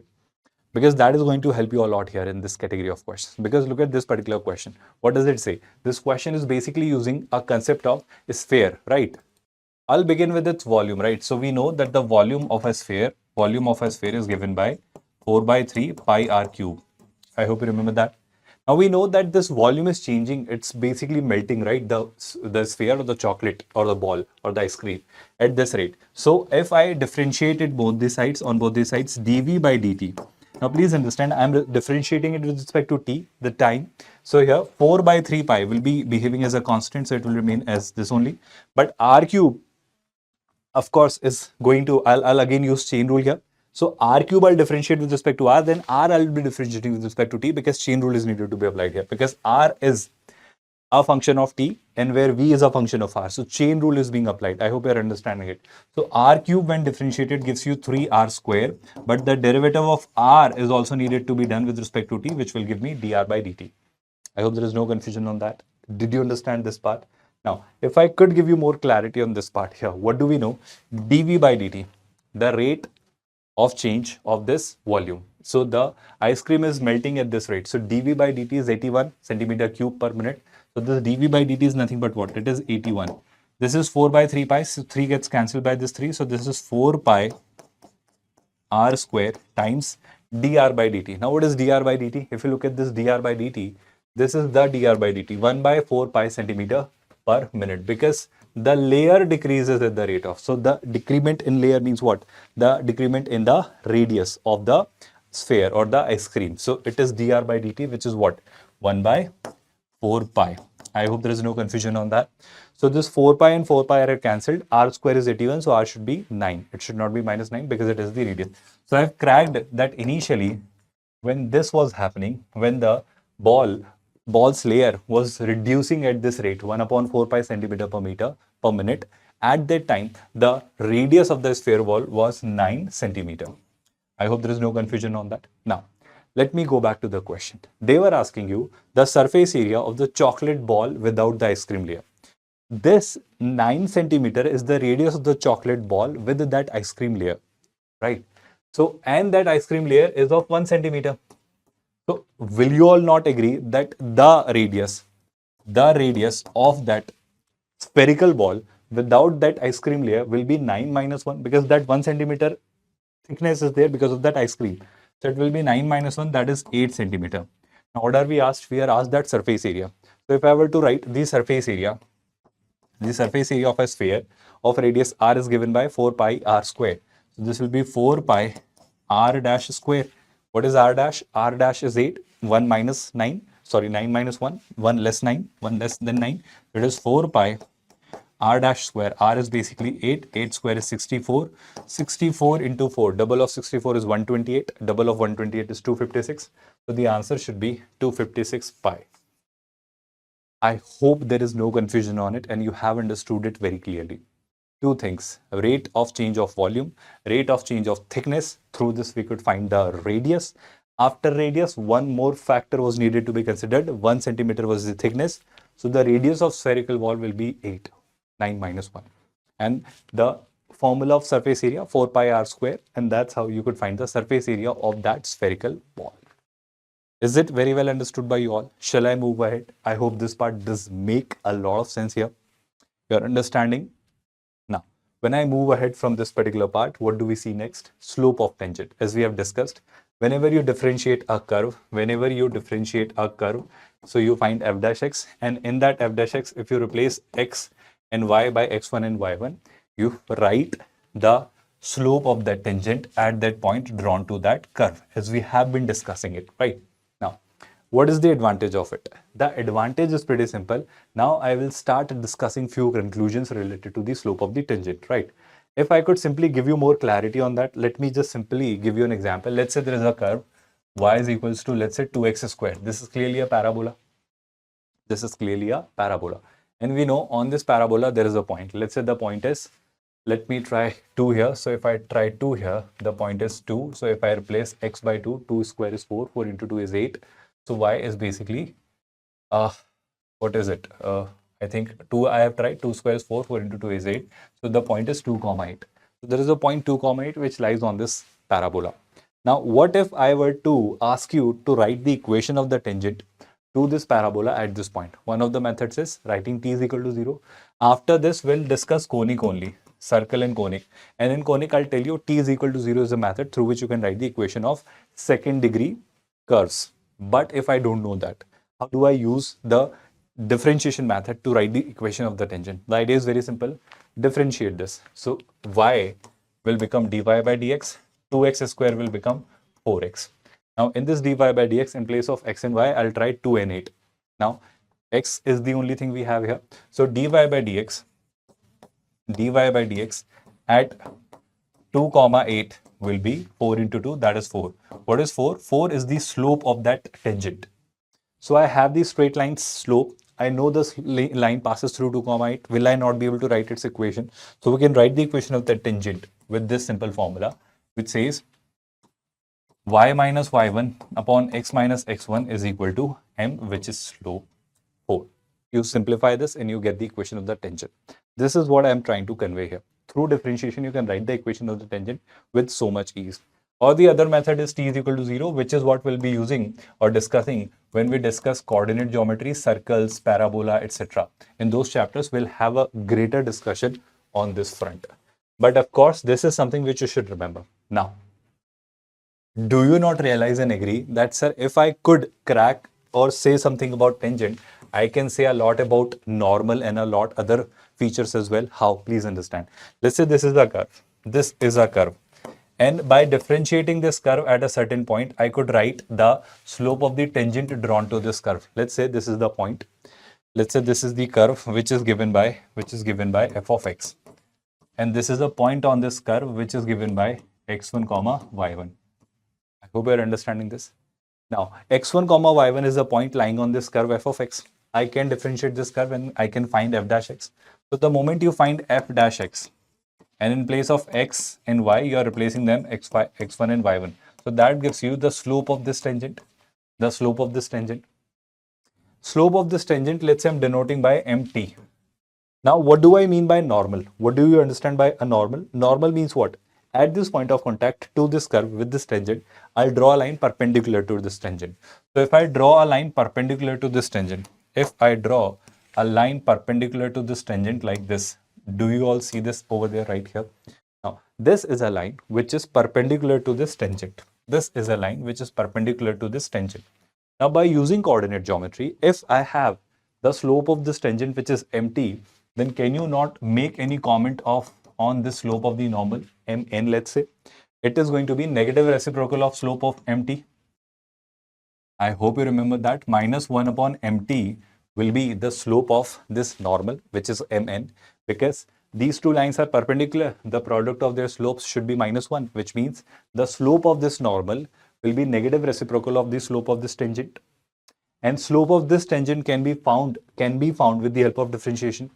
So I hope you're realizing, even if somebody asks me to write the equation of the normal to this curve at this point, I can use this because I have the slope of the normal and I know this point. So if I know this point and if I have the slope of the normal, I can write the equation of the normal as y minus y1 upon x minus x1 is equal to slope of the normal. So that is going to be the equation of the normal. First of all, did you understand what is a normal? I have drawn a line perpendicular to the tangent at that point of contact. That is the normal to the curve at that point. And along with this, how do we write the equation of the normal? Although we'll discuss how to write the equation of the normal in coordinate geometry as well through some other methods. But what is wrong in learning something new or extra? This is nothing new or extra. This is basically ITJ is telling that this is omitted. I don't believe that, and this is going to be used in a lot of places, and don't forget that this is the concept of finding the slope of the tangent and the slope of the normal. And once you have cracked the slope of tangent and normal, you know the point and you can write the equation of normal and tangent with the help of those slopes. Do you agree with this? I hope you have gotten a great clarity on this front. Can I move ahead from this particular part? Now, this is all it means, that if whenever there is a horizontal tangent, which means the line is parallel to the x-axis, dy by dx will be 0. I hope I need not tell you that. If the line is parallel to the y-axis, which means it is having a vertical tangent. Vertical tangent means dy by dx will not be defined there, which means dx by dy will be 0. So there is a small correction here. When there is a vertical tangent, that is the tan theta will be infinity, which means it is not defined. So the slope dy by dx at x1 comma y1 will be infinity, which means dx by dy, the reciprocal of it, will be 0 at x1 comma y1. I hope you are understanding it very clearly. Now, moving ahead, slope of the normal, as we have discussed, if we have the slope of the tangent, we can write the slope of the normal as well, which is the negative reciprocal of slope of the tangent. So if the slope of the tangent is dy by dx, slope of the normal will be minus of dx by dy. Nothing needs to be said about that, I believe so. Now, again, this is something as we have already discussed. This is discussed now related to a normal. Equation of tangent we have covered, equation of normal we have covered, so I don't think that I need to discuss that point. Something which students don't understand. I'll tell you something very interesting here. There is a part, error prone area, where students commit the mistake. What is that? Let's say there is a curve. So this is the curve over here, right? This is the curve f of x. And out of this curve, there is a point, let's say P, which has the coordinates a comma b. Now from P, if I were to draw the tangent to this curve, then don't use this method. Which method? The method of differentiation, and through differentiation when you find the slope of the curve, slope of the tangent of the curve at that point. Please understand, if I differentiate the curve f of x, and in that f of x, if I replace x and y by a comma b, then it will not give you the slope of the tangent drawn to this curve at a comma b. Why? Because a comma b don't lie at that point. A comma b doesn't lie at that point. I hope you are understanding this. A comma b is clearly a point which is outside the curve, which is not on the curve. So the method which we are discussing right now to find the tangent in the normal to a curve is applicable only when that point lies on the curve. I hope you are understanding it. If the point lies outside the curve, there could be other methods. What are those other methods? We'll be exploring in coordinate geometry when we discuss circle, parabola, ellipse, and hyperbola. Don't worry about that. We'll discuss them in detail. But I am giving you the area where students commit most of the errors. What is that? It is very simple, that if there is a curve and there is a point outside the curve which is not on the curve, then you cannot use this method of differentiation and all. So to use this differentiation method to find the slope of the normal or the tangent, you should have that point lying on the curve. Then only you can do that. Did you understand the restriction this method comes up with? I hope you'll remember it. Now, moving ahead from here, what do we see next? This is something we have already discussed. I don't need to put more clarity here. This is also we have discussed, equation of the normal. Now, this is the short technique to find the tangent. This is something which I was going to discuss in parabola, ellipse, hyperbola, and circle, and we will discuss it there. But for the sake of keeping more clarity here, I'll just discuss it in a very quick manner. Let's say there is a second degree equation, ax square plus 2hxy plus by square plus 2gx plus 2ay plus c is equals to 0. Now this can represent a pair of straight lines, but if it doesn't represent a pair of straight lines, it can represent a circle, parabola, ellipse, or hyperbola, depending on different cases, which we'll discuss there only in coordinate. Now, it represents a curve, either a circle, parabola, ellipse, or hyperbola. Then we can write the equation of the tangent to this curve through a short technique as well, without even finding the derivative, then slope of the tangent, then writing the equation of the tangent. No, you need not do all that. This method, which I am going to discuss right now, will be applicable for second degree equations only. Second degree means the degree is 2 here. So second degree equations represent circle, parabola, ellipse, and hyperbola. So for these curves, if you wish to write the equation of the tangent, there is a shortcut. Now, what is that shortcut? The shortcut is pretty simple here, students. The shortcut says a very simple result here. Let me come to that part here. The shortcut says write its t is equal to 0. Write its t is equal to 0. Now, what do I mean by t is equal to 0? T means you should replace x square by xx1, y square by yy1, x by x plus x1 by 2, y by y plus y1 by 2, and xy by xy1 plus x1 by y2. If you did not understand what I'm trying to say here, let's say there is a curve. Let's say there is a curve x square plus y square plus, let's say, 4x plus, let's say, 3 y is equal to 0. This is looking like a circle, let's say, for a while. And there is a point on this circle. There is a point on this circle. Although it will be difficult for me to figure out a point on this circle, but I think the point can be taken as 0, 0. But 0, 0 will not help you in understanding more things very clearly. So let's say there is another point I'll take. Let me write the curve first of all. Let's say this is the curve. Now it can represent a circle. I'm not sure, because for circle it should be a real circle. To 2 square will be 4. Then 3 by 2 is what? 1 by 2. I'll take some better values. Let's me take, instead of 3y, I'll take, let's say, 6y here. So this is going to be what? I think 4 plus 9, which is how much? 4 plus 9 is 13 minus 5. Yes, it is a real circle. I'll tell you what I was doing when we discussed the chapter circles. So as of now, forget that. Now what are we discussing right now? I am trying to give you a standard approach. Let's say there is a point lies on this circle, and that point is h comma k, because I'm not able to find it right now. So let me take a random point h comma k which lies on the curve. So h comma k lies on this curve. Let's say this curve I'm denoting by c. So h comma k lies on c. There is a point. It could be 2, 3, 5, 1 or something like that. Now, let's say I'm asked to write the equation of the tangent to this curve at h comma k. How do I do that? The idea is really simple here, students. The idea is replace x square by x1. So this h comma k is nothing but what? x1 comma y1. So this x square should be replaced by xx1, which means hx. Y square should be replaced by yy1, which is ky.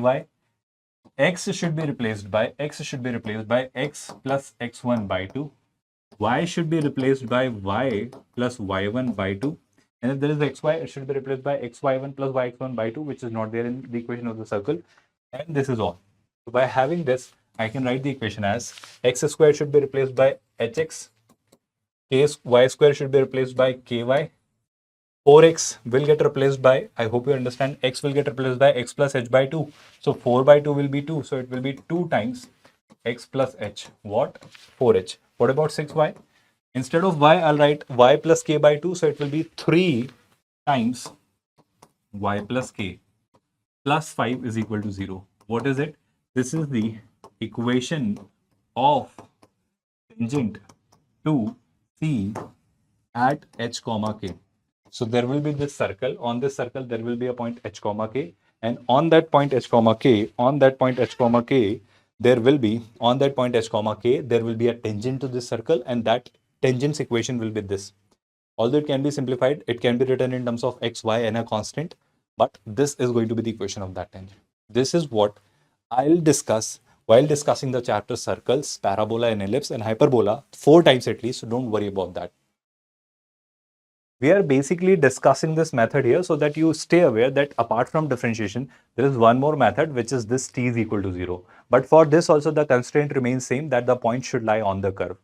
not from an external point or drawing tangents here. That is something which we'll discuss while discussing conic and circle and all. Coordinate geometry basically. So this is all we'll discuss in coordinate geometry. I was just trying to give you the glimpse. For example, look at this scenario. They have given you the example over here. So example says a very simple phenomena here. What does it say? That let's say the curve is 2y is equals to x square plus 3.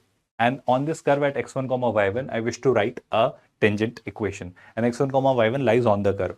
So here I'll replace 2y by y plus y1.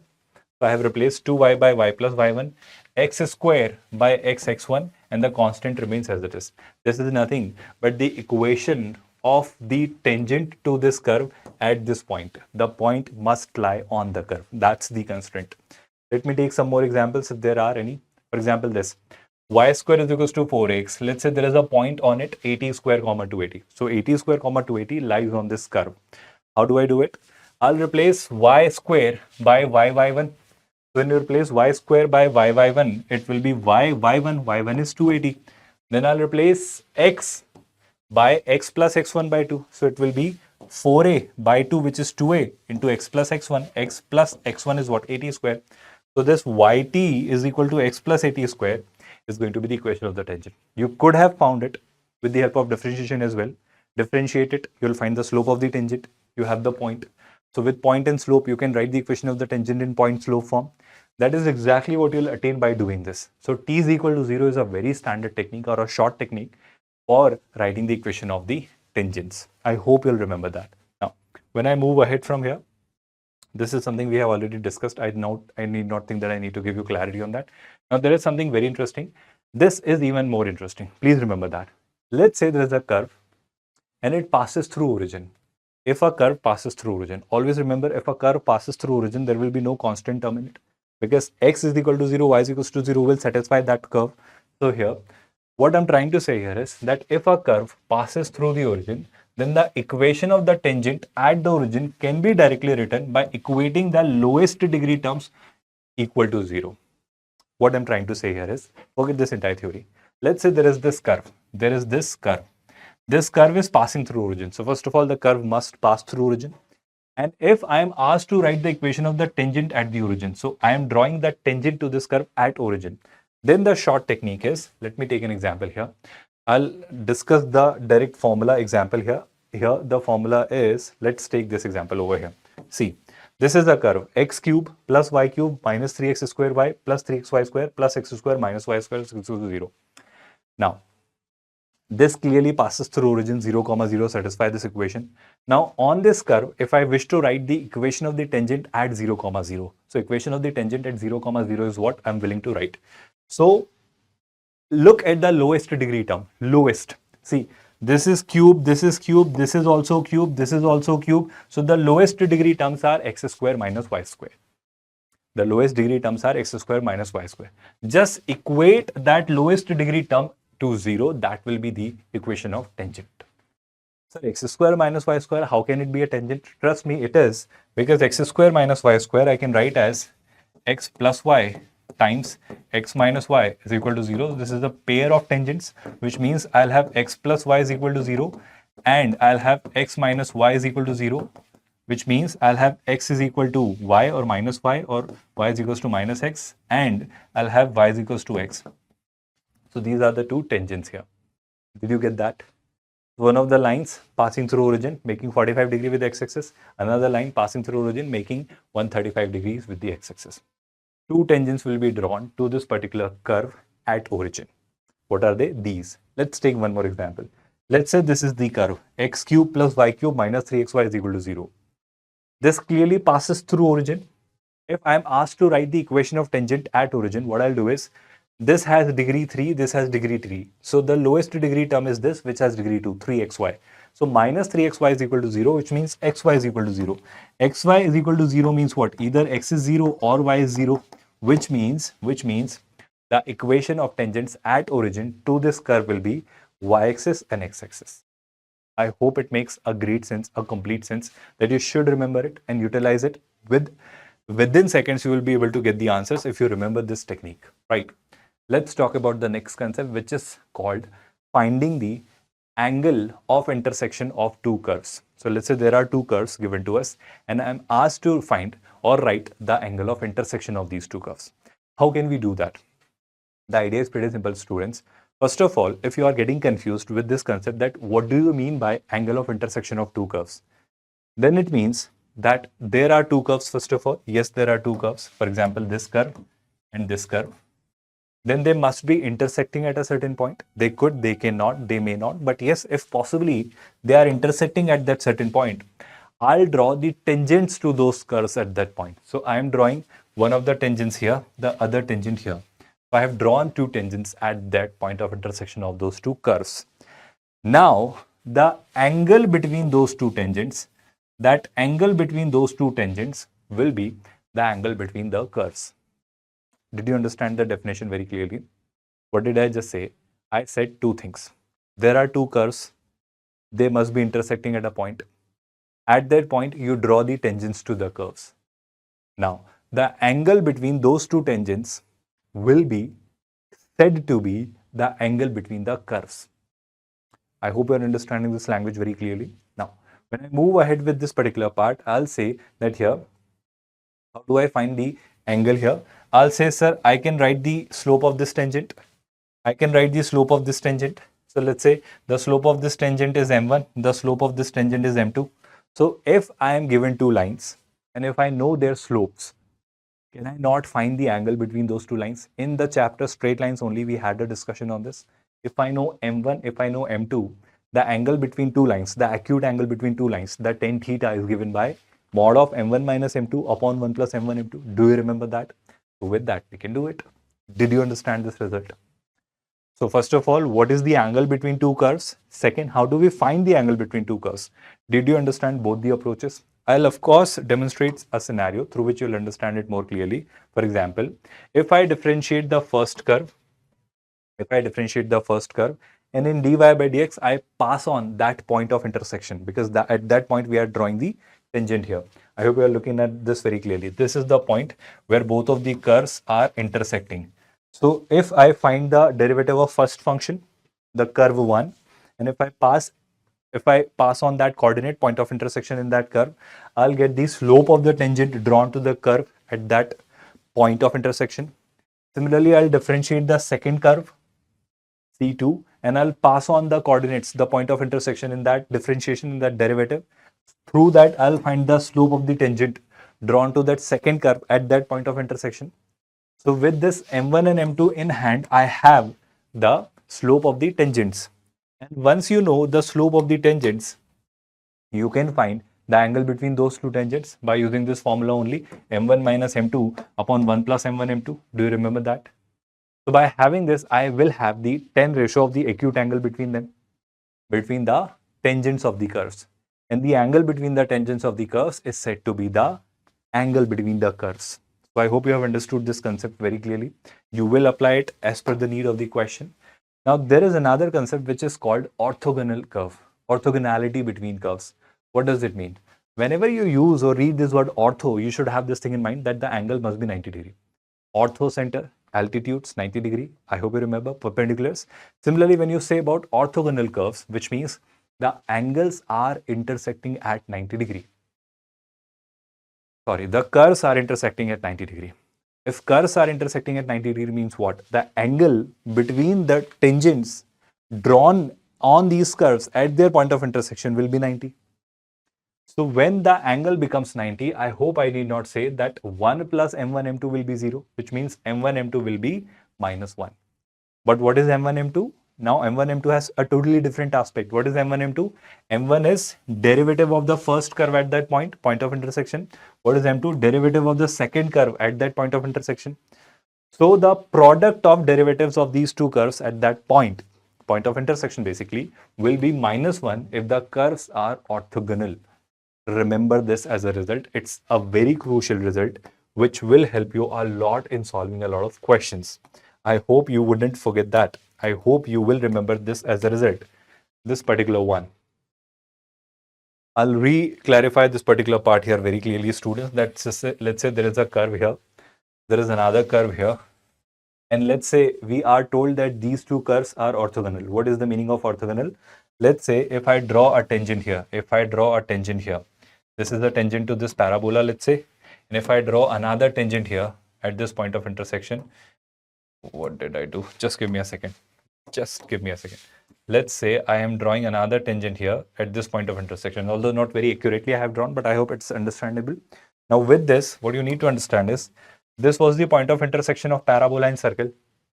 And at this point of intersection, I could draw one tangent here, which is, let's say, which has a slope, let's say m1.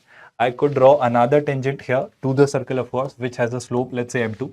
So what is m1? M1, I hope you know, the derivative of the first curve. So it is dy by dx at that point. Which point, students? That point of intersection, x1 comma y1, let's say.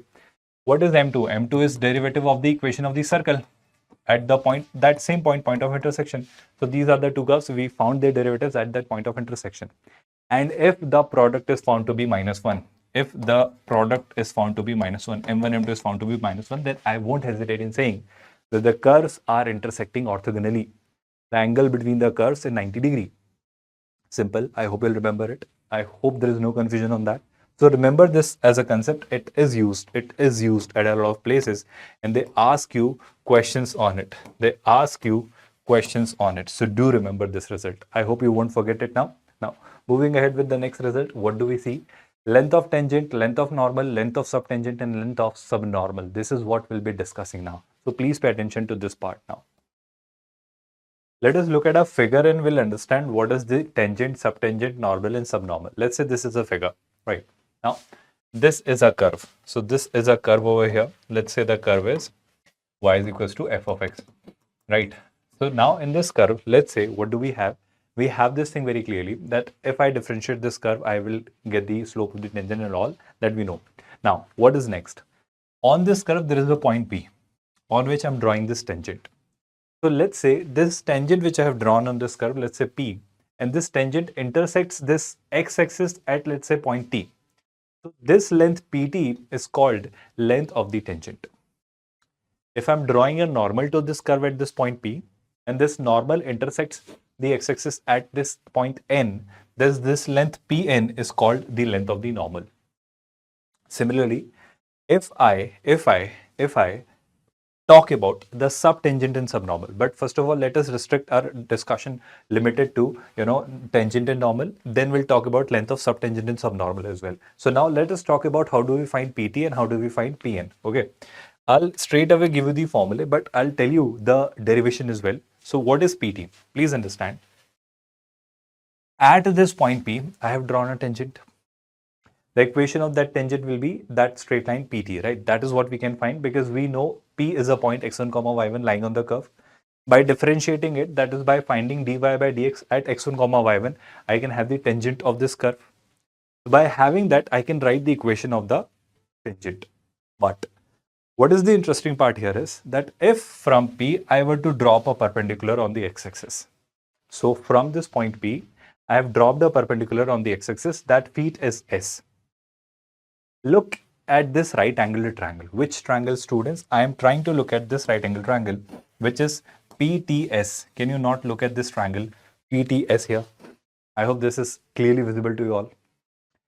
In this right angle triangle, if this point is x1, y1, can you not help me with this length PS?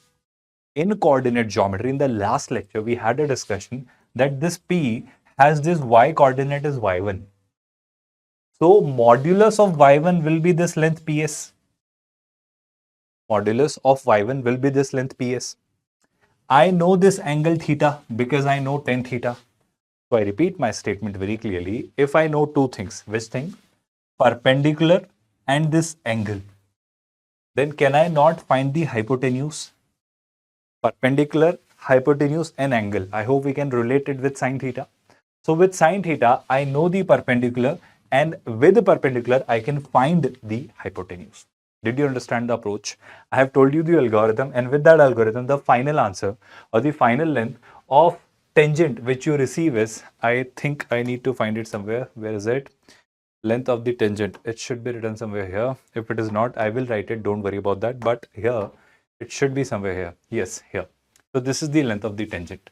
This is the length of the tangent. You should remember this formula directly. What is it? It is y1, length of perpendicular, into this. Now what is it? I'll simply tell you this phenomena or this result by having this thing in mind, that let's say this is theta. So we know tan theta. I have the value of tan theta, right? So once you crack tan theta, let's look at this right angle triangle differently. So we have this triangle here, which is right angled at S. This is P and this is T. We know that the perpendicular here is having length mod y1, because y1 is the y coordinate here of this point P. So mod y1 will be the distance of this point P from the x-axis, perpendicular distance, which means PS is going to be mod y1. Do you all agree with this? And if I have cracked tan theta, I think, let's say tan theta is m for a while. Instead of writing this entire bigger expression, let's say tan theta is m, right? So if I have cracked tan theta, what I want is the value of pt. Because what is pt? Because pt is nothing but what? Pt is length of tangent. Now how do I do that? I hope you remember, if I have tan theta, can I not write sin theta? Because let's say if tan theta is m, I need not say that sin theta will be perpendicular upon hypotenuse. What is perpendicular? Perpendicular upon base is tan theta. So sin theta is perpendicular upon hypotenuse. What is hypotenuse? Hypotenuse is going to be, as per Pythagoras theorem, 1 root over 1 plus m square. Did you get that? I hope there is no confusion on that. So this is sin theta. So if I write sin theta here, what is going to be the value of sin theta? Perpendicular upon hypotenuse. I hope you remember that. Any confusions on that? But what is perpendicular here? Perpendicular here is mod y1 divided by hypotenuse, which is pt. So now when you compare this mod y upon pt with this sin theta, because both are sin theta, will I not be able to write pt in terms of mod y1 and m? And what is m here? M is the slope. What is slope? Tan theta. What is tan theta? dy by df at x1 comma y1. So by using all these substitutions and clarification, will I not be able to conclude this result, which is nothing but this, that the length of tangent is given by this. I am not asking you to memorize this formula. I'm asking you to understand this algorithm. For example, let's say if I were to write the length of the normal, how will I write the length of the normal? That is even simpler. How and why? Let me tell you that. Please understand. Let's remove all of this. Let us talk about the part where, let me just remove this front. Give me a second, students. Okay. Let's say now I wish to talk about the length of the normal. Now, how do we find the length of the normal? First of all, can you help me? What is the length of the normal here? I hope you remember, at this point P, we have drawn a normal to this curve, and that normal intersects the x-axis at n. So this Pn is going to be the length of the normal. Do you all agree with this? So we need to find out Pn. How do we do that? Okay. Now let us again, there are a lot of clues. You can use the entire right angle triangle PTN, or if you want to use, you can use this entire triangle PSN. Whatever you wish to use, you can get the answer within seconds. You just need to be logically sound, which you all are, I'm sure of. So here, when you talk about triangle PSN, let's use that only. So I'm going to talk about the triangle PSN. Look at the triangle PSN. So this is your triangle PSN, where this is P, this is S, and this is N. What are we interested in? We are interested in figuring out Pn. Great. Now, what I know, all I know is that, sir, this angle is theta over here. So if this is theta, this is 90, this will be 90 minus theta. So this angle over here is nothing but what? 90 minus theta. Great, brilliant, perfect. What is this? This is m, which is tan theta. This is m, which is tan theta. So if I have m, which is tan theta, can you help me with this 90 minus theta? Okay, we'll talk about this later. But let me try and work out a relation here, that what do I want or what do I know? I know PS. I know PS. What is PS here, students? PS is simply, this PS is basically mod y1, as we have already discussed. So I think we have everything which is required to be figured out Pn, I hope you understand this. Because to have this Pn, again, what I'll do is perpendicular upon hypotenuse, which is sin theta. I think sin theta will work here. So I need sin theta, but theta is not theta, theta is 90 minus theta. So sin 90 minus theta will be perpendicular, which is mod y1 upon what? Base, sorry, hypotenuse, which is Pn. So I can find Pn by having that. But what is sin 90 minus theta? Sin 90 minus theta is basically cos theta. Now, how can I write cos theta? I think it is again a very simple task. Because if tan theta is m, I think tan theta is nothing but what? M by 1. So from here, can I not write cos theta? That is again a very simpler task because cos theta will be what? Base upon hypotenuse. So perpendicular upon base. So base is 1. And what is hypotenuse? By Pythagoras, I'll say hypotenuse will be 1 plus m square inside an under root. That's cos theta. So I'll replace the value of cos theta here. So I know mod y, I know m. So with mod y and m, can I not find Pn by simply having this calculation? I'm giving you the algorithm because if you remember these algorithms, you don't need to remember these formulae, which you should not. Don't try and learn these formulae, not at all. Learn these algorithms. For example, when you talk about the length of subtangent and subnormal, first of all, understand what is subtangent. ST and SN are going to be subtangent and subnormal respectively. Now, what is ST and SN? Are you not realizing here? The projection of this tangent on x-axis will be the subtangent. So this ST will be the subtangent, SN will be the subnormal. Now, how do I find ST? I hope again, if I were to make any comment on ST and SN, I hope that is again a very simple task. First, let us find SN because it is right there in front of us. To find SN, I hope you're realizing PN was the length of the normal. So SN will be what? SN will be length of the subtangent. Do you all agree with this? Do you all agree with this?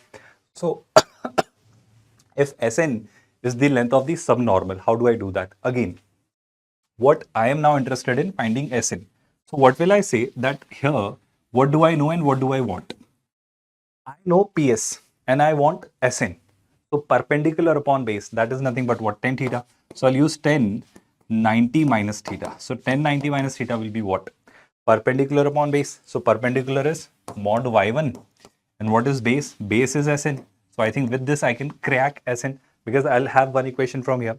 But what about tan 90 minus theta? I think tan 90 minus theta we all know is nothing but what? Tan 90 minus theta is cot theta.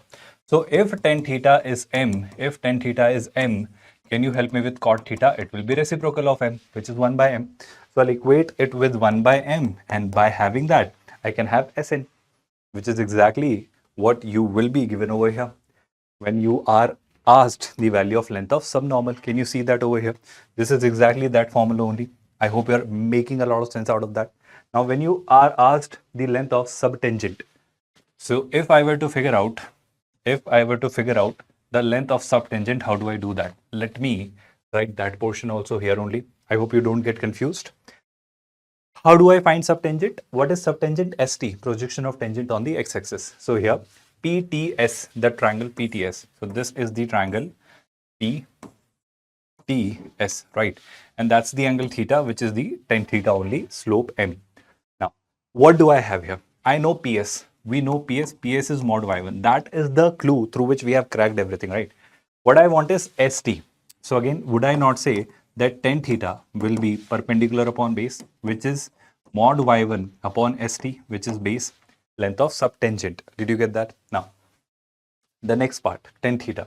Tan theta we have already cracked. Let's say this is m. So this I'll equate it with m.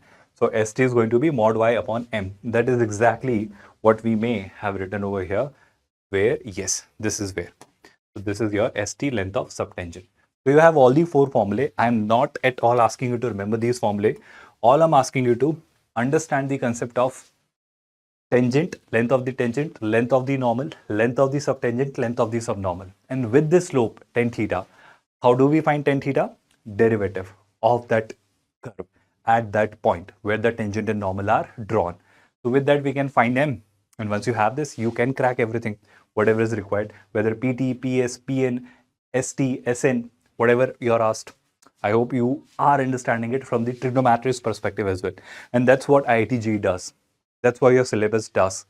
They are going to ask you questions by merging all these concepts. So calculus, trigonometry, and then of course, all of these things are clubbed together. Along with coordinate geometry, don't forget that. So a classic example of merging different concepts. Now there is one more concept which says that how do we find the shortest distance between two curves? Always remember a fact I'm going to tell you now. Keep it written somewhere in bold letters. Shortest distance between two curves is always measured along with the common normal to both of the curves. If what I have just said is not understood by you, I'll explain it with an example. Let's say there are two curves. let's say this is one of the curves, this is the other curve, right? These are the two curves. And I wish to find out the shortest distance between two curves. So what I need to find is that there will be two tangents to these curves. There will be two tangents to these curves. There will be two tangents to these curves. And those two tangents will be first of all parallel. And of course, a line perpendicular to these two tangents, which will be a normal to both of these curves, which will be a normal to both of these curves, which will be a normal to both of these curves, will be the common normal to both of these curves. I repeat, the common normal to both of these curves. So this white line, which I've drawn a white line, is a common normal here. Common normal means this is a normal to the upper curve and the lower curve both. And along with this common normal, this line segment which you are seeing here, let me label them as P and Q. Let's say this is point P and this is point Q. This distance PQ is nothing but the shortest distance between these two curves. First of all, will you remember this concept that how do you find shortest distance between two curves? Remember the fact that it is always found, the shortest distance is always found along the common normal to the curves, to both of the curves. That is the fact you should remember. And if you could remember that, that is what will help you in finding the shortest distance. Now, how do we do that? Let us try and apply this concept into this question, right? So this says I need to find the shortest distance between a parabola and a circle. You can use coordinate geometry, but you can use calculus as well. And why should we not use calculus if we can avail it? So how do we use it? There is a parabola, right? So there will be a parabola. There is a circle, so there will be a circle. So there is a parabola and there is a circle, right? Now, I'm not drawing it properly. I mean, they could be anywhere, placed anywhere on this coordinate plane, but there will be two lines which will be the tangents here, and those two tangents will be parallel to both of these curves. And along with these two tangents, you will draw a line perpendicular to these two curves. Let me just place it properly so that you don't get confused. Although not very accurately I have been able to draw, but I'll just try to give you more clarity here. That here, few things are there. We are given a parabola. The parabola is y square is equals to 8x. We are given a circle. The circle is x square plus y square plus 12y plus 35 is equal to 0. So now what do we know? That there will be a common normal. There will be a common normal to both of these curves. And along with that common normal, you can find the shortest distance. Shortest distance we'll find later, but can we now do something related to this common normal? Can we talk about this common normal from the sense of parabola and this circle? Few things you should stay aware of, which are, of course, remember that whenever a circle is being discussed, all the normals to the circle always pass through its center. So let's say this was the circle. Can I talk about its center? Its center is found by negative of half of the coefficients of x and y. So there is no terms in x, which means negative half of that will be 0. So the center will have the x coordinate is 0. What about the y coordinate of the center? Negative half of the coefficient of y. So 12 is the coefficient of y, negative half of it will be minus 6. So the circle will have its center at 0, minus 6. So when you're dealing with the concept of shortest distance between these two curves, that shortest distance will go or can be found along with this common normal. And that common normal is a normal to that circle as well.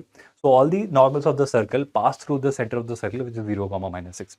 Right? Now, moving ahead with the next part. Here, can I assume a point on this parabola? So parametrically, if a point is needed to be assumed on a parabola, it should be assumed as 80 square, 280. So if I'm assuming it as 80 square, 280, the parabola is given as y square is equals to 8x. Can I take it as 4 into 2 into x, which is 8x basically? So here, this 2 is a. This 2 is a. Y square is equals to 4ax. For this parabola, 80 square, 280 are the parametric points. Points taken parametrically. So 80 square means what? 2t square. 80 square is 2t square, 280. 280 means 2 into 2 into t. That is 4t. So there can be a point parametrically taken as 4t square comma 2t. Sorry, 2t square comma 4t. So this point, let's denote it by p, is having the coordinates as, let's say, 2t square comma 4t. I hope you are not confused with that. Now, can I find the slope of this tangent drawn to this parabola at this point 2t square comma 40? Yes, we can. By using calculus, I'm doing this question right now. Okay. So the parabola is y square is equals to 8x. The parabola is y square is equals to 8x. So if I differentiate it, it will be 2y, y dash, which is dy by dx, is equal to 8. So y will be, sorry. So y dash will be 8 by 2y, which is 4 upon y, which is 4 upon y. What is y? Y is the y coordinate, which is 4t, which is 4t. So y dash is 4 upon 4t, which is 1 by t. So we have found the dy by dx. What is y dash? Y dash is the slope of the tangent. If I have the slope of the tangent, can I not have the slope of the normal as well? I hope you remember. If I could find the slope of the tangent, both of the lines are parallel. I hope I did not say this. So if I have the slope of the tangent, can I not find the slope of the normal? Because if I am talking about the slope of the normal, then we know that the slope of the normal will be negative reciprocal of the slope of the tangent. So if I am saying that slope of the tangent is 1 upon t, so slope of the normal will be minus t. Negative reciprocal of 1 upon t is minus t. Everyone with me so far? I hope there is no confusion on that. Now, if I know that this line has the slope minus t, and this line passes through a point P, then can I not write its equation? Can I not write this equation? Let's denote this point by Q, and let's denote this point as R. So can I not write this equation? I hope you're understanding. A line which is having the slope as minus t, which passes through 2t square comma 4t, I can write its equation. So I'm writing this equation of the normal PQR. So I'm going to write the equation of the normal PQR or PQ or QR or PR, whatever you wish to say. The equation of PQ is going to be given by y minus y1, so y minus 4t, y minus 4t upon x minus x1, so x minus 2t square, x minus 2t square is equal to m. So what is the slope of the normal? As we have just discussed, it was minus t. So I'll write this minus t over here. Now, what is the advantage here? The advantage is pretty simple, that one of the curves was circle and the normal of the circle passes through its center. So 0 comma minus 6 lies on this line PQ, QR or PR, whatever you wish to say. So 0 comma minus 6 must satisfy this equation of this line. So if I place 0 and minus 6 here, I'll have minus 6 minus 4t divided by 0 minus 2t square is equal to minus t. I hope there is no confusion on that. I hope you all have understood how did I write it. Now when I move ahead, when I go further, when I proceed further, what conclusions I draw? Minus 2, minus 6, minus 4. So this should be 3 plus 2t. I hope there is no confusion on that. Minus 2 and cancels minus 6, you are left with 3. Minus 2 minus 4 will be plus 2 and t is there. And I'm left with a t square which I'm shifting there. So it is minus t cube. It is minus t cube. So this equation now becomes t cube plus 2t plus 3, right? So this equation becomes t cube plus 2t plus 3 is equal to 0. Let me just verify this. T cube plus 2t plus 3, right? There is an equation in t, a cubic one. Let me do this hit and trial. So if I try 1, it does not get satisfied. 3 plus 3 is not 0, 6 it is. So if I try minus 1, yes, minus 2 minus. So if I try minus 1, it is satisfied. So t is equal to minus 1, satisfied. So that means t plus 1 will be a factor of it. I repeat, we had a discussion on this in quadratic, that if alpha satisfies an equation, x minus alpha will be a factor of it. So if minus 1 is satisfying this equation, so t minus minus 1, t plus 1 will be a factor of it. So I can write this equation is t plus 1 into something. Now into what? So either you use polynomial division or you use your intuition based method. Now what does intuition say? Intuition says that, see, I have t plus 1 here. So I'll try to have terms which will give me these t square plus 2t plus 3. So to have t cube, I'll have a t square here. So t square into t is t cube. T square into 1 is t square. But I don't need a t square here. That is 2t. I repeat, I am getting when this t square is multiplied with this t in 1, I should have gotten a t cube, but I have gotten a t square here. So let us try and get rid of this t square from here. So how do I get rid of this t square from here? So what I do next is, I will multiply it by minus t. So when I do that, minus t into t will give me minus t square, but minus t into 1 is giving me minus t now. So this now looks like t cube. This and this are cancelled, but still I'm getting minus t. I don't want minus t. I want plus 2t. I hope you remember this. So to have plus 2t, if I have already minus t, can I introduce 3 here? Can I introduce 3 here? Why? Because 3 into t will give me 3t, and plus 1 will give me 3. And now look at this, t cube stays there. This and this are cancelled. I'm really sorry. This t square and t square are cancelled. 3t minus t leaves you with 2t, and this is 3. If you didn't get this intuition based part, which you should have gotten, then you can use the polynomial division method as well. What is polynomial division method? Let me give you clarity on that. We have t cube plus 2t plus 3. This has a factor t plus 1. Now how do you divide this? The other quotient which I'll receive with the remainder 0 will be the second factor of this polynomial basically. So how do I do that? In order to have t cube, I'll have a t square here. So t square into t gives me t cube, but t square into 1 gives you a t square. When I subtract this, I'm left with 0 here, but 2t plus 3 minus t square. So minus t square plus 2t plus 3 is what I get next. Now what I do next is minus t square. This is t. So I need to have a minus t here, because minus t into t will be minus t square. So this is minus t square, but because of this minus t into 1, I'll have a minus t here. I hope there is no confusion on that. Again, I'll subtract it. So minus t square minus t square is basically 0. 2t minus t, that is 3t. And this 3 comes here, that is plus. So 3t plus 3, I think I need to have a 3 here. So that gives you a 3 here. That gives you a 3t plus 3 here, and that leaves you with the remainder 0. So here, I can factorize it as t plus 1 times t square minus t plus 3 is equal to 0. This is also a method which at this stage should be avoided by intelligent students like you. You should avoid using this. Some intuition can be done because you now can visualize a lot. You have this ability to work upon the results. You know what is needed to be done and what the result do you want. So you can work upon this directly through intuition. Did you get my part very clearly? Now, how do I proceed further? I'll say that let us look at this quadratic.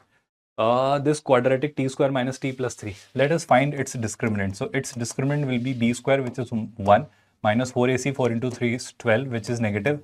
I hope I'm going great. 1 minus 12. Yes, it is negative. So this quadratic doesn't have any real root, which means the only real root is t is equal to minus 1. So t is equal to minus 1. I have cracked that t is equal to minus 1. I hope you're back to the question. The question was this. So if t is minus 1, I think I have p. What is p here? If t was minus 1, p was 2t square, that is 2, and 4 into minus 1, that is minus 4. So p was 2 comma minus 4. What is the advantage of this? Why am I doing this? The reason is, if I have cracked p, which is basically 2 comma minus 4, I need to find this pq. Now to find pq, would you not say, sir, if I could find pr, and from pr, if I could subtract qr, which is the radius of the circle, I think I will have the shortest distance with that. Did you understand the approach? I hope you have understood this part very clearly. This is nothing but the shortest distance of a point from a circle, basically. I hope you are understanding the concept here. Now, getting back to the discussion we were having, can I crack the radius of the circle? Radius of the circle is given by under root over g square plus f square minus c. So this is minus g and minus f. G square plus f square can be brought from here only. So 0 square is 0. 6 minus 6 square is 36. 6 square is also 36. So 36 minus c, that is 35. 36 minus 35 is 1. Under root of 1 is 1. So radius of this circle is 1. Radius of this circle is 1. I hope you know that. I repeat, the center of the circle is given by minus g comma minus f, and radius of the circle is given by g square plus f square minus c, which is what we'll discuss in the very next chapter. We'll discuss on coordinate geometry in circle. We'll discuss this result. Don't worry about that. Getting back to the discussion we were having, can you not find the distance between 2 comma minus 4 and 0 comma minus 6? So if I were to figure out this distance PR, what will it be? PR will be under root over. Distance formula I'll be using. 2 minus 0 is 2. 2 square is 4. plus minus 4 minus minus 6. So I think I need not tell you minus 4 plus 6, which is again 2. 2 square is 4. So 4 plus 4 is 8, which is 2 root 2. So this distance is turning out to be 2 root 2, but from that 1 is needed to be subtracted. And when 1 is subtracted from 2 root 2, you're left with option D. An interesting, amazing and brilliant question it was on shortest distance asked by JEE Maths in 2025. It used coordinate geometry, it used parabola, it used calculus, differentiation, tangent, slope, shortest distance, normal, even quadratic, even cubic, even factorization, whatnot. And that is where they give you such good questions. I hope you have understood it very clearly. So one good question will give you a lot of depth, a lot of clarity, and that is a classical example of that only. Now, after this, let's move ahead with the next part. What do we see? Monotonicity. In one single page, if I could give you clarity on monotonicity, I'll very simply say this thing, that let's say I have a curve here. Let's say I have a curve here. These are the x-axis and y-axis here. Let me draw that curve here. Let me draw that curve here. So this is, let's say, the curve. What you all must notice very clearly here is that whenever you see a curve increasing, this is the part where the curve is increasing. It is going up. I hope you can see it very clearly. So whenever the curve increases, you all must notice that its tangent are making acute angle with the positive x-axis. That means an acute angle means 0 to 90 degree, and between 0 to 90 degree, tan of 0 to 90 is positive. So I repeat, whenever dy by dx is positive, the function is increasing. Look at this part. When the function is decreasing, the function is decreasing. Whenever the function decreases, the tangents are making obtuse angle with the positive x-axis. Obtuse means 90 to 180 degree. And if you look at the graph of tan theta, between 90 to 180 degree, tan theta is negative. Tan theta is negative, which means if the function is decreasing, the slope will be negative. So very simply, I will conclude first thing that whenever dy by dx is positive, it will be increasing. And if dy by dx is negative, it will be decreasing for such standard, decent, simple functions. Can I make that conclusion? This is the very first conclusion I'm trying to give you here. I repeat my part, which I have tried mentioning here. Let's say here, this is the part where the function increases. So when the function increases, then if I draw a tangent to this curve at any point where the function is increasing, you will find the angle, what is wrong here? You will find the angle to be lying between 0 to 90. That tangent will have its inclination to be an acute angle. And for tan theta, where theta, if it is an angle between 0 to 90, tan theta will always be positive, which means dy by dx, if a function is increasing, will be positive. Similarly, look at this part. When the function was decreasing, if I draw a tangent here, this was, let's say, if it was theta 1, this is, let's say, theta 2. So here we can see that theta 2 lies between 90 and 180, which means tan theta 2 will be negative, because for all the values between 90 and 180, tan theta is negative. So in that case, this dy by dx will be negative at these points. So if the function is increasing, dy by dx is positive. If the function is decreasing, dy by dx will be negative. That's the concept. That's the very simple concept. I hope you all must be able to understand. And that's exactly what we are discussing over here. Now, when you talk about the function to be increasing, what does it mean? If a function is increasing, which means its graph is increasing. If on x1 we find y1 and on x2 we find y2, then y1 should be less than y2 if x1 is less than x2. So if the function is increasing, this is what happens. And I'll differentiate strictly increasing and increasing now. So strictly increasing means that the function is clearly increasing. It is monotonically increasing. But let's say if a function is simply increasing, that would mean that this is the case. Let me talk about that case. Yes, this is the case when this function is said to be increasing, because at these points, although here and here, if I compare these points, the function is increasing. But at these points, the function is attaining equal values. So here, the function is not decreasing, but it is either not even strictly increasing. So at these points, it is having same values. So I'll categorize this category of function as increasing. But if you look at this function, this is strictly increasing, because at no two values of x, the function is attaining same values. Now, similarly, in the same fashion, we can define strictly decreasing as well. Look at this example. This is strictly decreasing, because if you look at x1, we are getting y1, and at x2 we are getting y2, but y1 is greater than y2, despite x1 is less than x2. I hope you're understanding it. So this is clearly an example of strictly decreasing. But if you look at a scenario of decreasing function, then there is a difference. What is the difference? The way we have drawn this case where it was an increasing function. Look at the scenario where I'll show you a decreasing function. What do I mean by that? I'll draw it here only because this is the space we can utilize. For example, look at this graph. Which graph? Let's say I draw it like this. Now look at this graph. This is not strictly decreasing, because if you look or notice or pay attention to this particular graph, what you all must be clearly observing here is that at this point and this point, it is attaining the same values even for this x1 and x2. Even f of x1 and f of x2 both are equal. I wouldn't say that this has increased, but this has neither decreased. So in that case also I'll call it a decreasing function because it is clearly decreasing, but for some values it was equal. The values of f of x1 and f of x2 are equal. So here, although it is not strictly decreasing, because if it is a case of strictly decreasing, then the graph would go somewhat like this, or the graph may go somewhat like this. But in this case, it is simply decreasing. So first of all, you should be able to differentiate strictly decreasing, and strictly increasing and increasing. Because what you should notice is that here, when we were talking about the case of strictly increasing, in that case, we could always notice that f of x1 is less than f of x2 for all x1 which were less than x2. There was no equality here. But if it is simply increasing, in that case, there will be equality, because sometimes it will be f of x1 will be less than f of x2, but sometimes f of x1 will be equal to f of x2 if it is simply increasing, if it is not strictly increasing. The same will be true for strictly decreasing, because if it is strictly decreasing, for x1 less than x2, for x1, if it is strictly decreasing, look at this graph. I'll show you the graph. Where is the graph?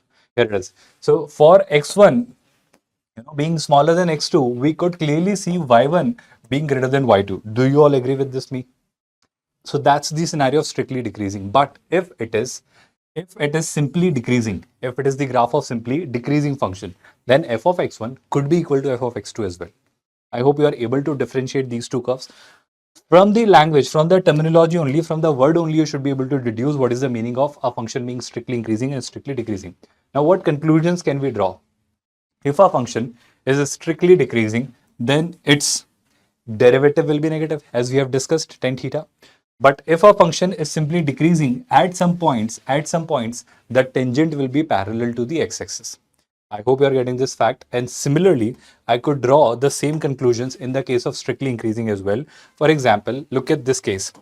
Wherever you draw the tangent to this curve, all these tangents are making acute angles with the positive x-axis, which means dy by dx,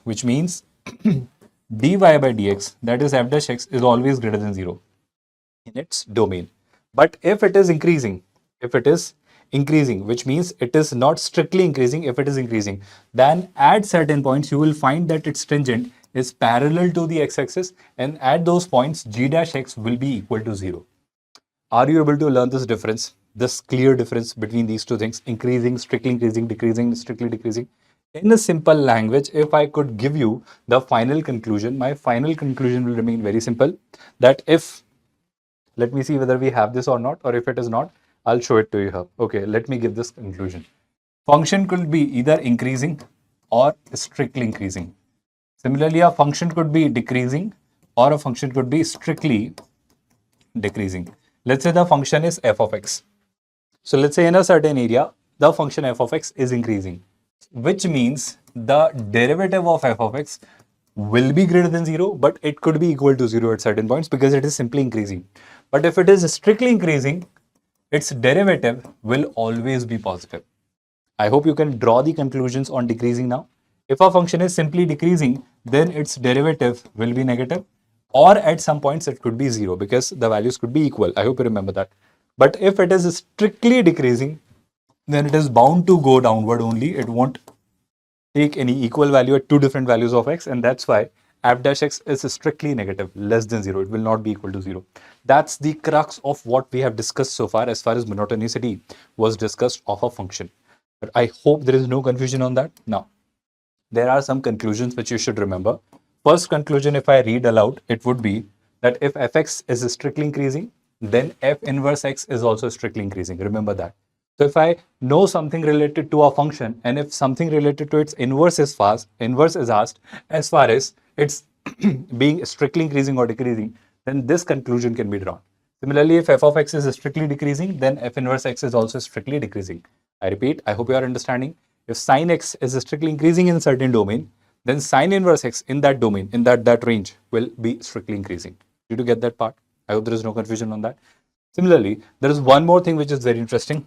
If fx and gx have the same monotonicity, that is, either both of them are increasing or both of them are decreasing, then remember f of g of x and g of f(x), which is their composite of the functions, will be increasing. Remember these as facts. If two functions which are either both increasing or both decreasing, in that case their composition will be increasing. Now, opposite of is this, that if fx and gx have opposite monotonicity, which means if fx is increasing and gx is decreasing, or if fx is a decreasing function and gx is an increasing function, in that case, if both of them have opposite monotonicity, in that case, f of g of x or g of f(x) are strictly decreasing. Will you remember this difference very clearly, students? I repeat, if both of them are increasing or if both of them are decreasing, then their composition will be increasing. But if they have opposite monotonicity, then in that case, they will be strictly decreasing. Did you get that part? Moving ahead. Of course, inverse of a continuous function is continuous. Don't forget that. Such conclusions are very simple. Now, if f dash x is 0, greater than 0 for all x between a to b, except for a finite or infinitely countable points, where f dash x is equal to 0, then it is still strictly increasing. How? I'll show you an example. But first of all, let's complete it. That is why we said earlier that f dash x greater than 0 is not necessary condition for strictness. For example, let me make you understand it with a simple example. Let's say here we have a function x cos x. What is f dash x? F dash x is 1 minus sin x. Now 1 minus sin x, which is f dash x, is not always positive at these points. Still, when you draw the graph of x cos x, x plus cos x, we say that it is strictly increasing because you look at the graph, it will be strictly increasing. But what is the conclusion? What is the point? The point when 1 minus sin x is not always positive. Let's talk about those points. For example, any point which is of the category 2n pi plus pi by 2. 2n pi plus pi by 2, let's take an example. Let's take the value of n as 0. So pi by 2. If I take sin pi by 2, we know sin pi by 2 will be 1 and it will be 1 minus 1. So there are certain points, countable points. At those points, it is becoming 0. It is not f dash x which is always greater than 0. At certain points, f dash x is still becoming equal to 0. Still, despite that, you will find this function and its graph to be strictly increasing. I repeat, there is a graph. Let's say there is a graph. I'll try and make you visualize this part more clearly. Let's say there is a curve. And this curve is strictly increasing. In this curve, I could find some instances, countable number of instances, where f dash x could still be becoming 0.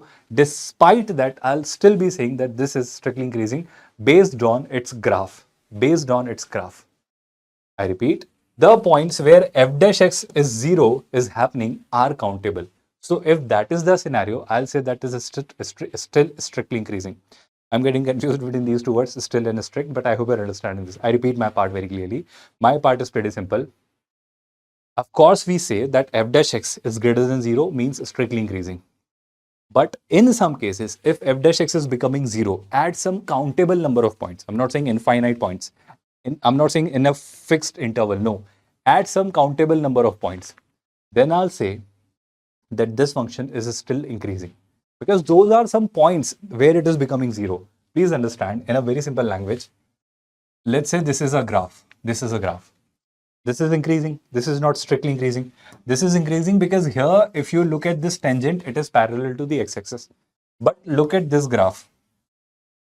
Even wherever you draw the tangent to this curve, these tangents will be increasing. I hope you're understanding. So there could be some instances where the tangent may become 0. There could be some instances. And despite that, it will be strictly increasing. And if those instances are finite, those, even if they are infinite, but they are countable, for example, this, then this, then this, there should be a pattern in that.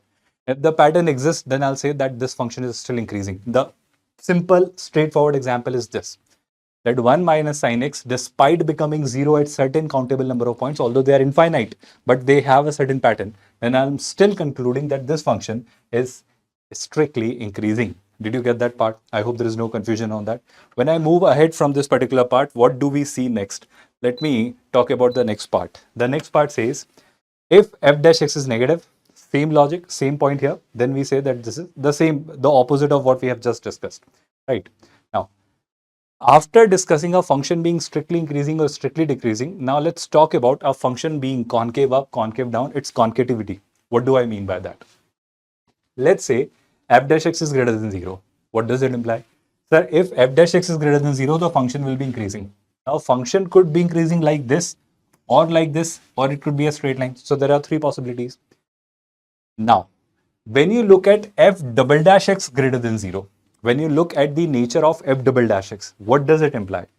That is the second derivative of that function. If I could conclude few more things based on that, that will be its concavity. What do I mean by that? Please understand, a very simple phenomenon I'm trying to make you understand here is that, let's say here I am drawing the tangents of f of x, different tangents. Let's say I draw a tangent here, then I draw a tangent here, then I draw another tangent here, then I draw another tangent, then I draw another tangent here. So a lot of tangents are being drawn. Are you not seeing theta was smaller, then theta got greater, then theta got a little more higher, then theta was becoming more higher. So tan theta is becoming, I hope you remember, if theta is small, tan theta will be small. If theta is greater, tan theta will be also greater between 0 to 90 degrees. Because all of these are acute angles, because tan theta is positive. I hope you know that. So in that case, if f double dash x is positive, which means if tan theta is increasing, I'm not saying function is increasing, I'm saying slope of the function is increasing, which is f double dash x is increasing. F double dash x is positive, which means f dash x is increasing. In that case, we say the curve is concave up. What do I mean by concave down? Concave down means this kind of curvature. Look at this part. This, then this, then this. Can you not compare? This was the highest, then this was the lower than that, and this is the even lowest. So theta 1, theta 2, theta 3. Tan theta 1 will be greatest, tan theta 2 will be lesser than that, and tan theta 3 will be the least. So here, the tangents, the slope of the tangents is decreasing. What does it mean? It means the function was increasing, f dash x was greater than 0, that is not a problem. But slope of the tangents is decreasing, which means f dash x is a decreasing function. I'm not saying fx, f dash x is a decreasing function. So if f dash x, which means tangents are decreasing, in that case, f double dash x will be negative, which is right there happening over here. So this will happen if the curve is concave down. Even if you didn't understand any single word of mine, do remember these two conclusions. Whenever the curve is concave up, whenever the curve is concave down. So curve is concave up. Of course, both of these functions are increasing. So f dash x is greater than 0, f dash x is greater than 0 in both the cases. But in this case, I hope you can realize very clearly that this is the case of concave down, and this here is the case of concave up.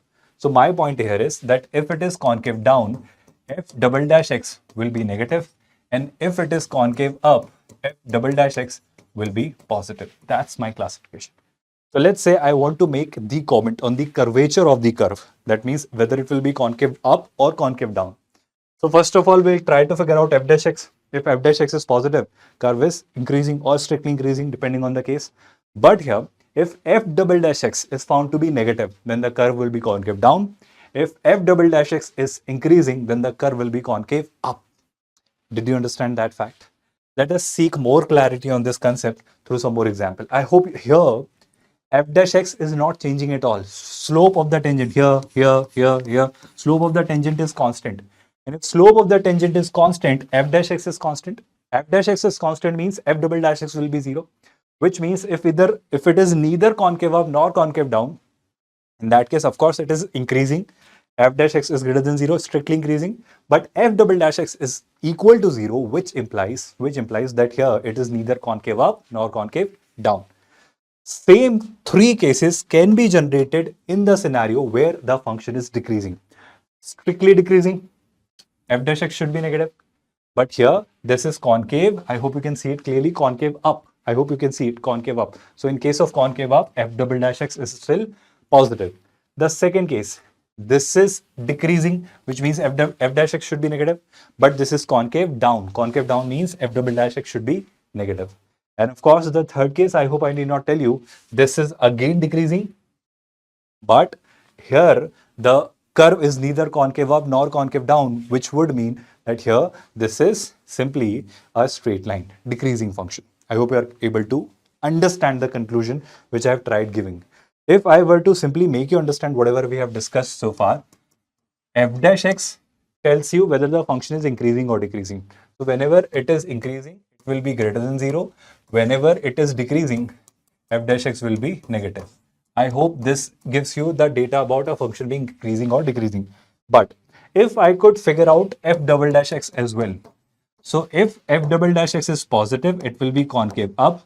If f double dash x is negative, then it will be concave down. I hope there is no confusion on that. That's exactly what we have discussed. Here, look at this, concave down, f double dash x is negative, and here concave up, f double dash x is positive. Did you get that? I hope there is no confusion on that. There is no confusion on that. So concave up, concave down. But this is the case of decreasing. I hope you understand. Similarly, in the case of increasing also, we have discussed two more scenarios. Overall, f dash x and f double dash x give you a lot of clarity about a curve and its curvature. Let's talk about a question, and through that, we'll understand whatever we have discussed so far. What is that? There is a function, and it is strictly increasing and strictly decreasing in certain domain. Okay, let us look at the function. What is the function? The function is given as x by 3 plus 3 by x plus 3. How do I decide it? Sir, I need to find f dash x. That will help me a lot. So f dash x means what? X by 3 is 1 by 3. 3 by x, it is basically 3 into x to the power minus 1. So it should be minus 3 by x squared plus 3 will be 0. So this is the function. Now f dash x will be strictly increasing or decreasing depending on fx will be strictly increasing or decreasing depending on f dash x being positive or negative respectively. Do you remember that fact? So here, if I begin with this part, let us try to have this more clearly. So can I say this could be written as x square minus 9, x square minus 9 divided by 3x square. Now let us decide its nature. Let us factorize it. So x square minus 9 can be written as x plus 3 into x minus 3. Do you all agree with this? And this is 3x square. Now by using wavy curve, can I say a lot about f dash x and its nature? Yes, because one of the roots is minus 3, other is 3. You don't take 0 because 3x square will always remain positive. So this won't help us in deciding the roots. But yes, 3x square is in the denominator, which means 0 should never be included. I hope you're understanding it. So here, minus 3, 0 and 3 are 3 points. But if I begin with this, rightmost section is always positive. Before this 3, I am having an odd power, which means sign must change. But on 0, the power is even, which means the sign wouldn't change. And over this minus 3, the power is again odd, which means sign again would change. The 0 will never be included. I hope you remember that. So if somebody asks me, and in which domain is it strictly increasing? So sir, f dash x is positive between minus infinity to minus 3 and 3 to infinity. So if somebody says it is strictly increasing, I'll say minus infinity to minus 3 union 3 to infinity. Did you get that part? I hope you are able to understand this part more clearly now. Similarly, when it said that it is strictly decreasing means minus 3 to 0 and then 0 to 3. I cannot include 0 because at 0, you cannot define f dash x. I hope you are seeing it very clearly. So here, I'll say if it is strictly decreasing, that domain will be minus 3 to 0 union 0 to 3. Minus 3 to 0 union 0 to 3. So I think I have all the values. I have alpha 1 which is minus 3, alpha 2 which is 3, alpha 3 minus 3, alpha 4 0, alpha 4 0, alpha 5 3. They are asking you the summation of square of all these alphas, which means they are asking you alpha 1 square plus alpha 2 square plus alpha 3 square plus alpha 4 square plus I think how many? Alpha 5 square. The best part here is alpha 1, alpha 2, alpha 3, alpha 4, they are either minus 3, 3 or 0. So basically you just need to count how many 3s are there. So I'll begin with alpha 1. Alpha 1 is minus 3, which is minus 3 square is 9, plus alpha 2 is again 3, which is 9, alpha is 2 square. Alpha 3 Alpha 3 is minus 3, so alpha 3 square will be minus 3 square is 9. Alpha 4 is 0, so that is 0. Alpha 5 is again how much? 3. 3 square is 9. So 9 basically appearing 4 times. 9 into 4 is 36. Option D should be marked. My concern is simply to make you understand, are you able to make this deduction? How do we decide the function is increasing or decreasing? Work upon f dash x and then decide in which domain f dash x is positive and in which domain f dash x is negative. Whenever f dash x is positive, the function is strictly increasing. Whenever the f dash x is negative, the function is strictly decreasing. That's it. Nothing else needed to be done. Did you get that part? Can I move ahead? Now, there are certain concepts through which you decide the maxima and minima of a point. So the maxima and minima gets decided with the help of critical points. How do we evaluate critical point? Let's have a look at that. The points when fx, where fx does not exist, are called the critical points. The points where f dash x does not exist are called the critical point. And the most crucial definition for us will be this, that the points where f dash x is found to be 0 are called the critical point. For example, in the previous example, if I could make you notice that, sir, f dash x was becoming 0 at the values of x minus 3 and 3. I hope you can see, if I put x as minus 3 or 3, f dash x was becoming 0. So for this question, critical points will be minus 3 and 3. And of course, 0 will also be a critical point. I hope there is no confusion on that. Now, once we obtain the critical point, we can decide the maxima or minima of that curve. What does it mean? See, if the function is increasing and then it is decreasing, do you not think that its maxima will be attained? If the function is decreasing and then it starts increasing, then the moment it changes its curvature will be the point where it attains minima. So local maximum and local minima means that at this point in its neighborhood, it is the highest value. So it is the local maxima. Local minima means at this point in its neighborhood, it is the lowest value. That means it is the local minima. Did you understand these two statements? Now the funda is really simple. Look at f of a, f dash x is 0. Look at f of b, f dash b is 0. So at local maxima and local minima, we are clearly seeing f dash x becoming 0. That's check number 1. So at all these maxima and minimas, f dash x will be becoming 0. Look at this part. Here f dash a, f dash b, although here the function differentiability is not defined, but still if it is maxima and it is minima, I can very clearly see that before a it was increasing, after a it was decreasing, before b it was decreasing, after b it was increasing. That's why on the basis of this, if the function changes its nature f dash x from negative to positive or positive to negative, then we say it will have a minima or a maxima respectively. F dash x positive to negative maxima, f dash x negative to f dash x positive minima. Did you get that language? I hope it is understandable. Moving ahead towards the next part. First derivative test. What does it say? I'll demonstrate it with an example only.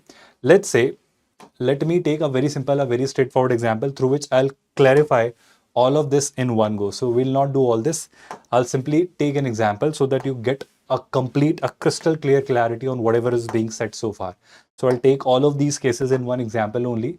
Just give me a moment, students. Instead of confusing you all through all this theory in this one shot, I'll simply take one example so that everything is understood very clearly. Okay, so we have this example right there in front of us. Look at this part.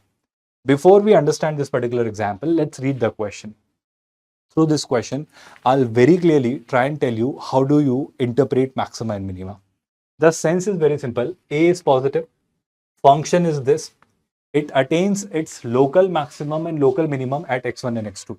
So whenever somebody talks about local maxima, local minima, or global maxima or global minima, basically you need to find the critical points. Find f dash x first of all. So first step will be finding f dash x. So if I am finding f dash x, I'll say, sir, f dash x will be 6x cube. It will be 18x square, 45ax square, that is 90ax, and this is 108 a square, and plus 1 becomes 0. That's the derivative. Now put f dash x is equal to 0. Those will be the critical points. The values of x will be the critical point. Now, when I put this f dash x equal to 0, I'll have 18x square minus 90ax plus 108a square. I'm putting it equal to 0. That's the next step. From here, I'll find the values of x. Okay, from here, I'll find the values of x. Those will be the critical points. Now here, if I could divide it by 18, I think we can divide it by 18. Yes, it is perfectly divisible by 18. So if 18 divides it, I hope 18 can divide it. Yes, right. So if 18 divides it, what will I get? What will I get? I'll divide it by 18. 108, is it there in the table of 18? I hope it is there, because 18 into 18 into what? Can we divide 108 by 18? Because I'm not good at tables, 18 specifically. I'll divide it by 6 first, and then I'll try it with 3. I think through that I can check it, right? So 108 is there in 18's table, right? Or I'll divide it by 6 and 3 then. So when you divide it by 6, it becomes 3x square. Then this, when divided by 6, gives you what? 6, 1 is 6. Then you have left with 3, that is 5. 15 basically, 15ax. Then you're dividing it by 6. 6 is basically 1. Then you're left with 4. 6 into 8. So yes, it was divisible by 18. I did not notice it. I'm really sorry for that. But even by going further, I can check it here that it is now further divisible by 3. So it was divisible by 18, right? So 3 is what? 6. So 18 into 6 is 1080. Yes. So I could have done it directly by 18. So yes, this is x square. So 18, 10 times is 180. 180, half of 180 is 90. So this is 5ax. And this is clearly 6, right? How do I do it? You can check it with 18. So 8 into 6 is 48. So unit digit is 8. So 18 into 6 could be 108. And 18 into 3 is 54. Double of 54 is 108. Through this, you can do a lot of calculation. But avoid that. Here, if I could simply try and find the roots by splitting the middle terms, I'll have x squared minus 5a, right? So minus 2ax minus 3ax. I hope you are understanding why. Plus 6a square is equal to 0. If I could write these critical points, the critical points are going to be x is equal to 2a from here and x is equal to critical points. Now at these two critical points, maxima and minima will lie. Now I'll find f double dash x. In that f double dash x, I'll find f double dash 2a and f double dash 3a. If f double dash 2a is positive, I'll have a minima there. If f double dash 3a is negative, I'll have a maxima here. But that's not the question. Question is different. Question says that minimum and maximum are found at x1 and x2. Great. So these are my x1 and x2, 2a and 3a. And we are told that 2a into 3a is 54. So we are told that x1 into x2, which is 2a into 3a, is 54. Great. So 6, right? I hope you understand that 6 into 9 is 54. So this is a square, which is 54 by 6. And 6 into 9 is 54. That means a square is 9. Which means a is plus minus 3. But we were told that a is positive. Then I'll say that a is going to be plus 3 only. So I have this value a now. Once you have cracked a, can you not crack x1 and x2? So we have a, which is 3. x1 is going to be, let's say, what is x1? x1 was the point of maxima. So maxima will happen. I can find it, but it doesn't matter. We just need to find x1 and x2. They'll be basically 2 into 3, which is 6. And the other value could be 3 into 3, that is 9. So 9 plus 6 plus 3, which is nothing but what? 9 plus 9, that is 18. Option B is needed to be marked. Did you understand it clearly? That how did we do it? Now, let us move ahead with the next concept, relation of concativity with the derivative. This is something we have already discussed, f double dash x. Let's skip that part. Now I'll talk about global maximum and global minima. The funda is again simple. What I'll do is, I'll find all the critical points. I'll find the value of the function at those critical points. So out of those values, whichever is the greatest, that will be the global maxima. Whichever is the least will be the global minima. I'll try and make you understand this through with an example. See, these are the critical points. 1, 2, 3, 4, 5, right? These are the 5 points. So at these 5 points, the global maxima or minima could lie. So I will find the value of the function at these points. So I'll find f of x1, f of x2, f of x3, f of x4, f of x5. These 5, f of x1, f of x2, f of x5, I'll find. Out of these f of x1, f of x2 till f of x5, whichever is the greatest, let's say after comparing, I found that f of x3 is greatest. So I will have the global maxima at x3. And out of all these, whichever is the least, I hope you can see that you can find here, this is the least. But the problem here is that you should be looking at the boundaries as well. So the boundaries were a and b. So you need to find 2 more values apart from f of x1, f of x2, f of x3 until f of x5. You need to find f of a and f of b as well. So amid all these values, f of x3 was greatest, it was the global maxima. But out of f of x2 and even f of xb, that was the least, f of xb. So it will be my global minima. So you need to check at the boundaries as well, apart from the critical points. And through this, you can find the global maxima or global minima. Let's understand this through one more example, one more question. This question, let me say that it says that set of all values of a for which this equation has three distinct roots. I'll try and make you understand with the help of graph. Can I write this equation as 5x cube minus 15x is equal to a? So let's say these are the two functions. First function is f of x, which is 5x cube minus 15x. And the second function is g of x, which is equal to a, which is a constant function. This is a cubic equation. How will you draw its graph? If I want to draw its graph, let me find f dash x.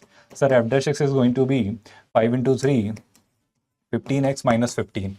Sorry, 15x square minus 15. I'm really sorry for that.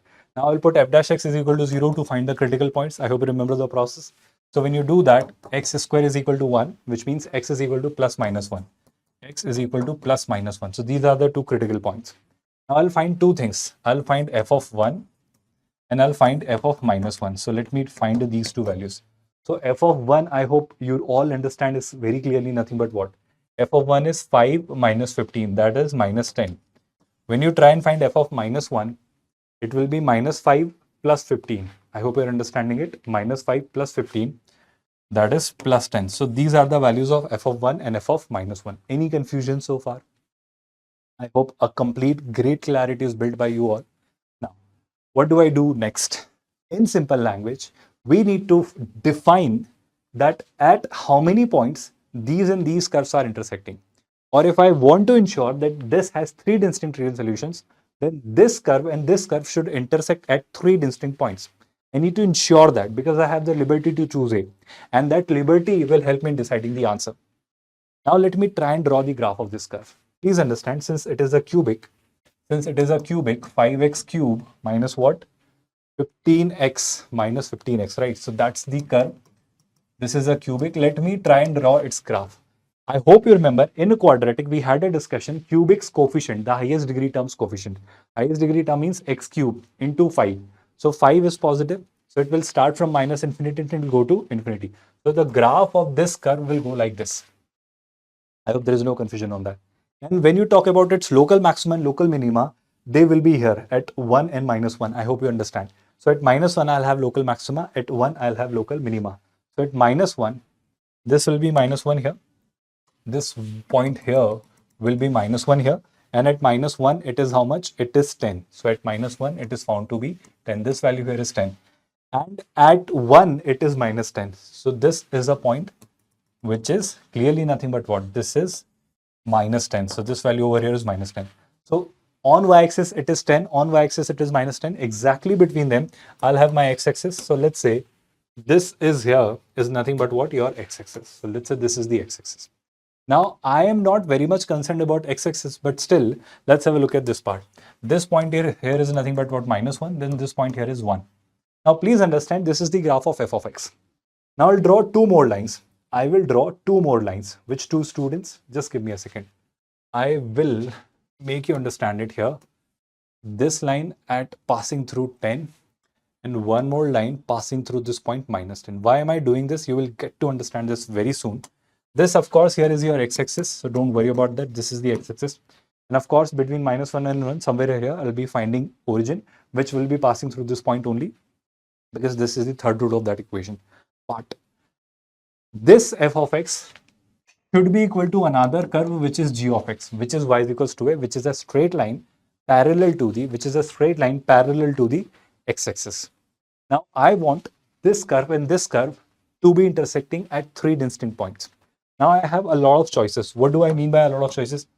The straight line parallel to axis can be drawn from here, but it will be intersecting this curve at only one point. The straight line parallel to x-axis can be drawn here, but it will be intersecting this curve at only one point. That straight line parallel to x-axis can be drawn here, but it will be intersecting it here and touching it here. Three solutions, two equal, one different. I could draw a line parallel to x-axis passing through here, this point as well, which is touching the curve here and intersecting it here. Three solutions, two equal, one distinct or different. But if I draw any line, parallel to x-axis between -10 and 10, of course, you need not hesitate in saying that this will be the y-axis. This is going to be the y-axis. And at this point, this is the y-axis. Just give me a second. I'll just write it here. This is the y-axis. This here is the origin.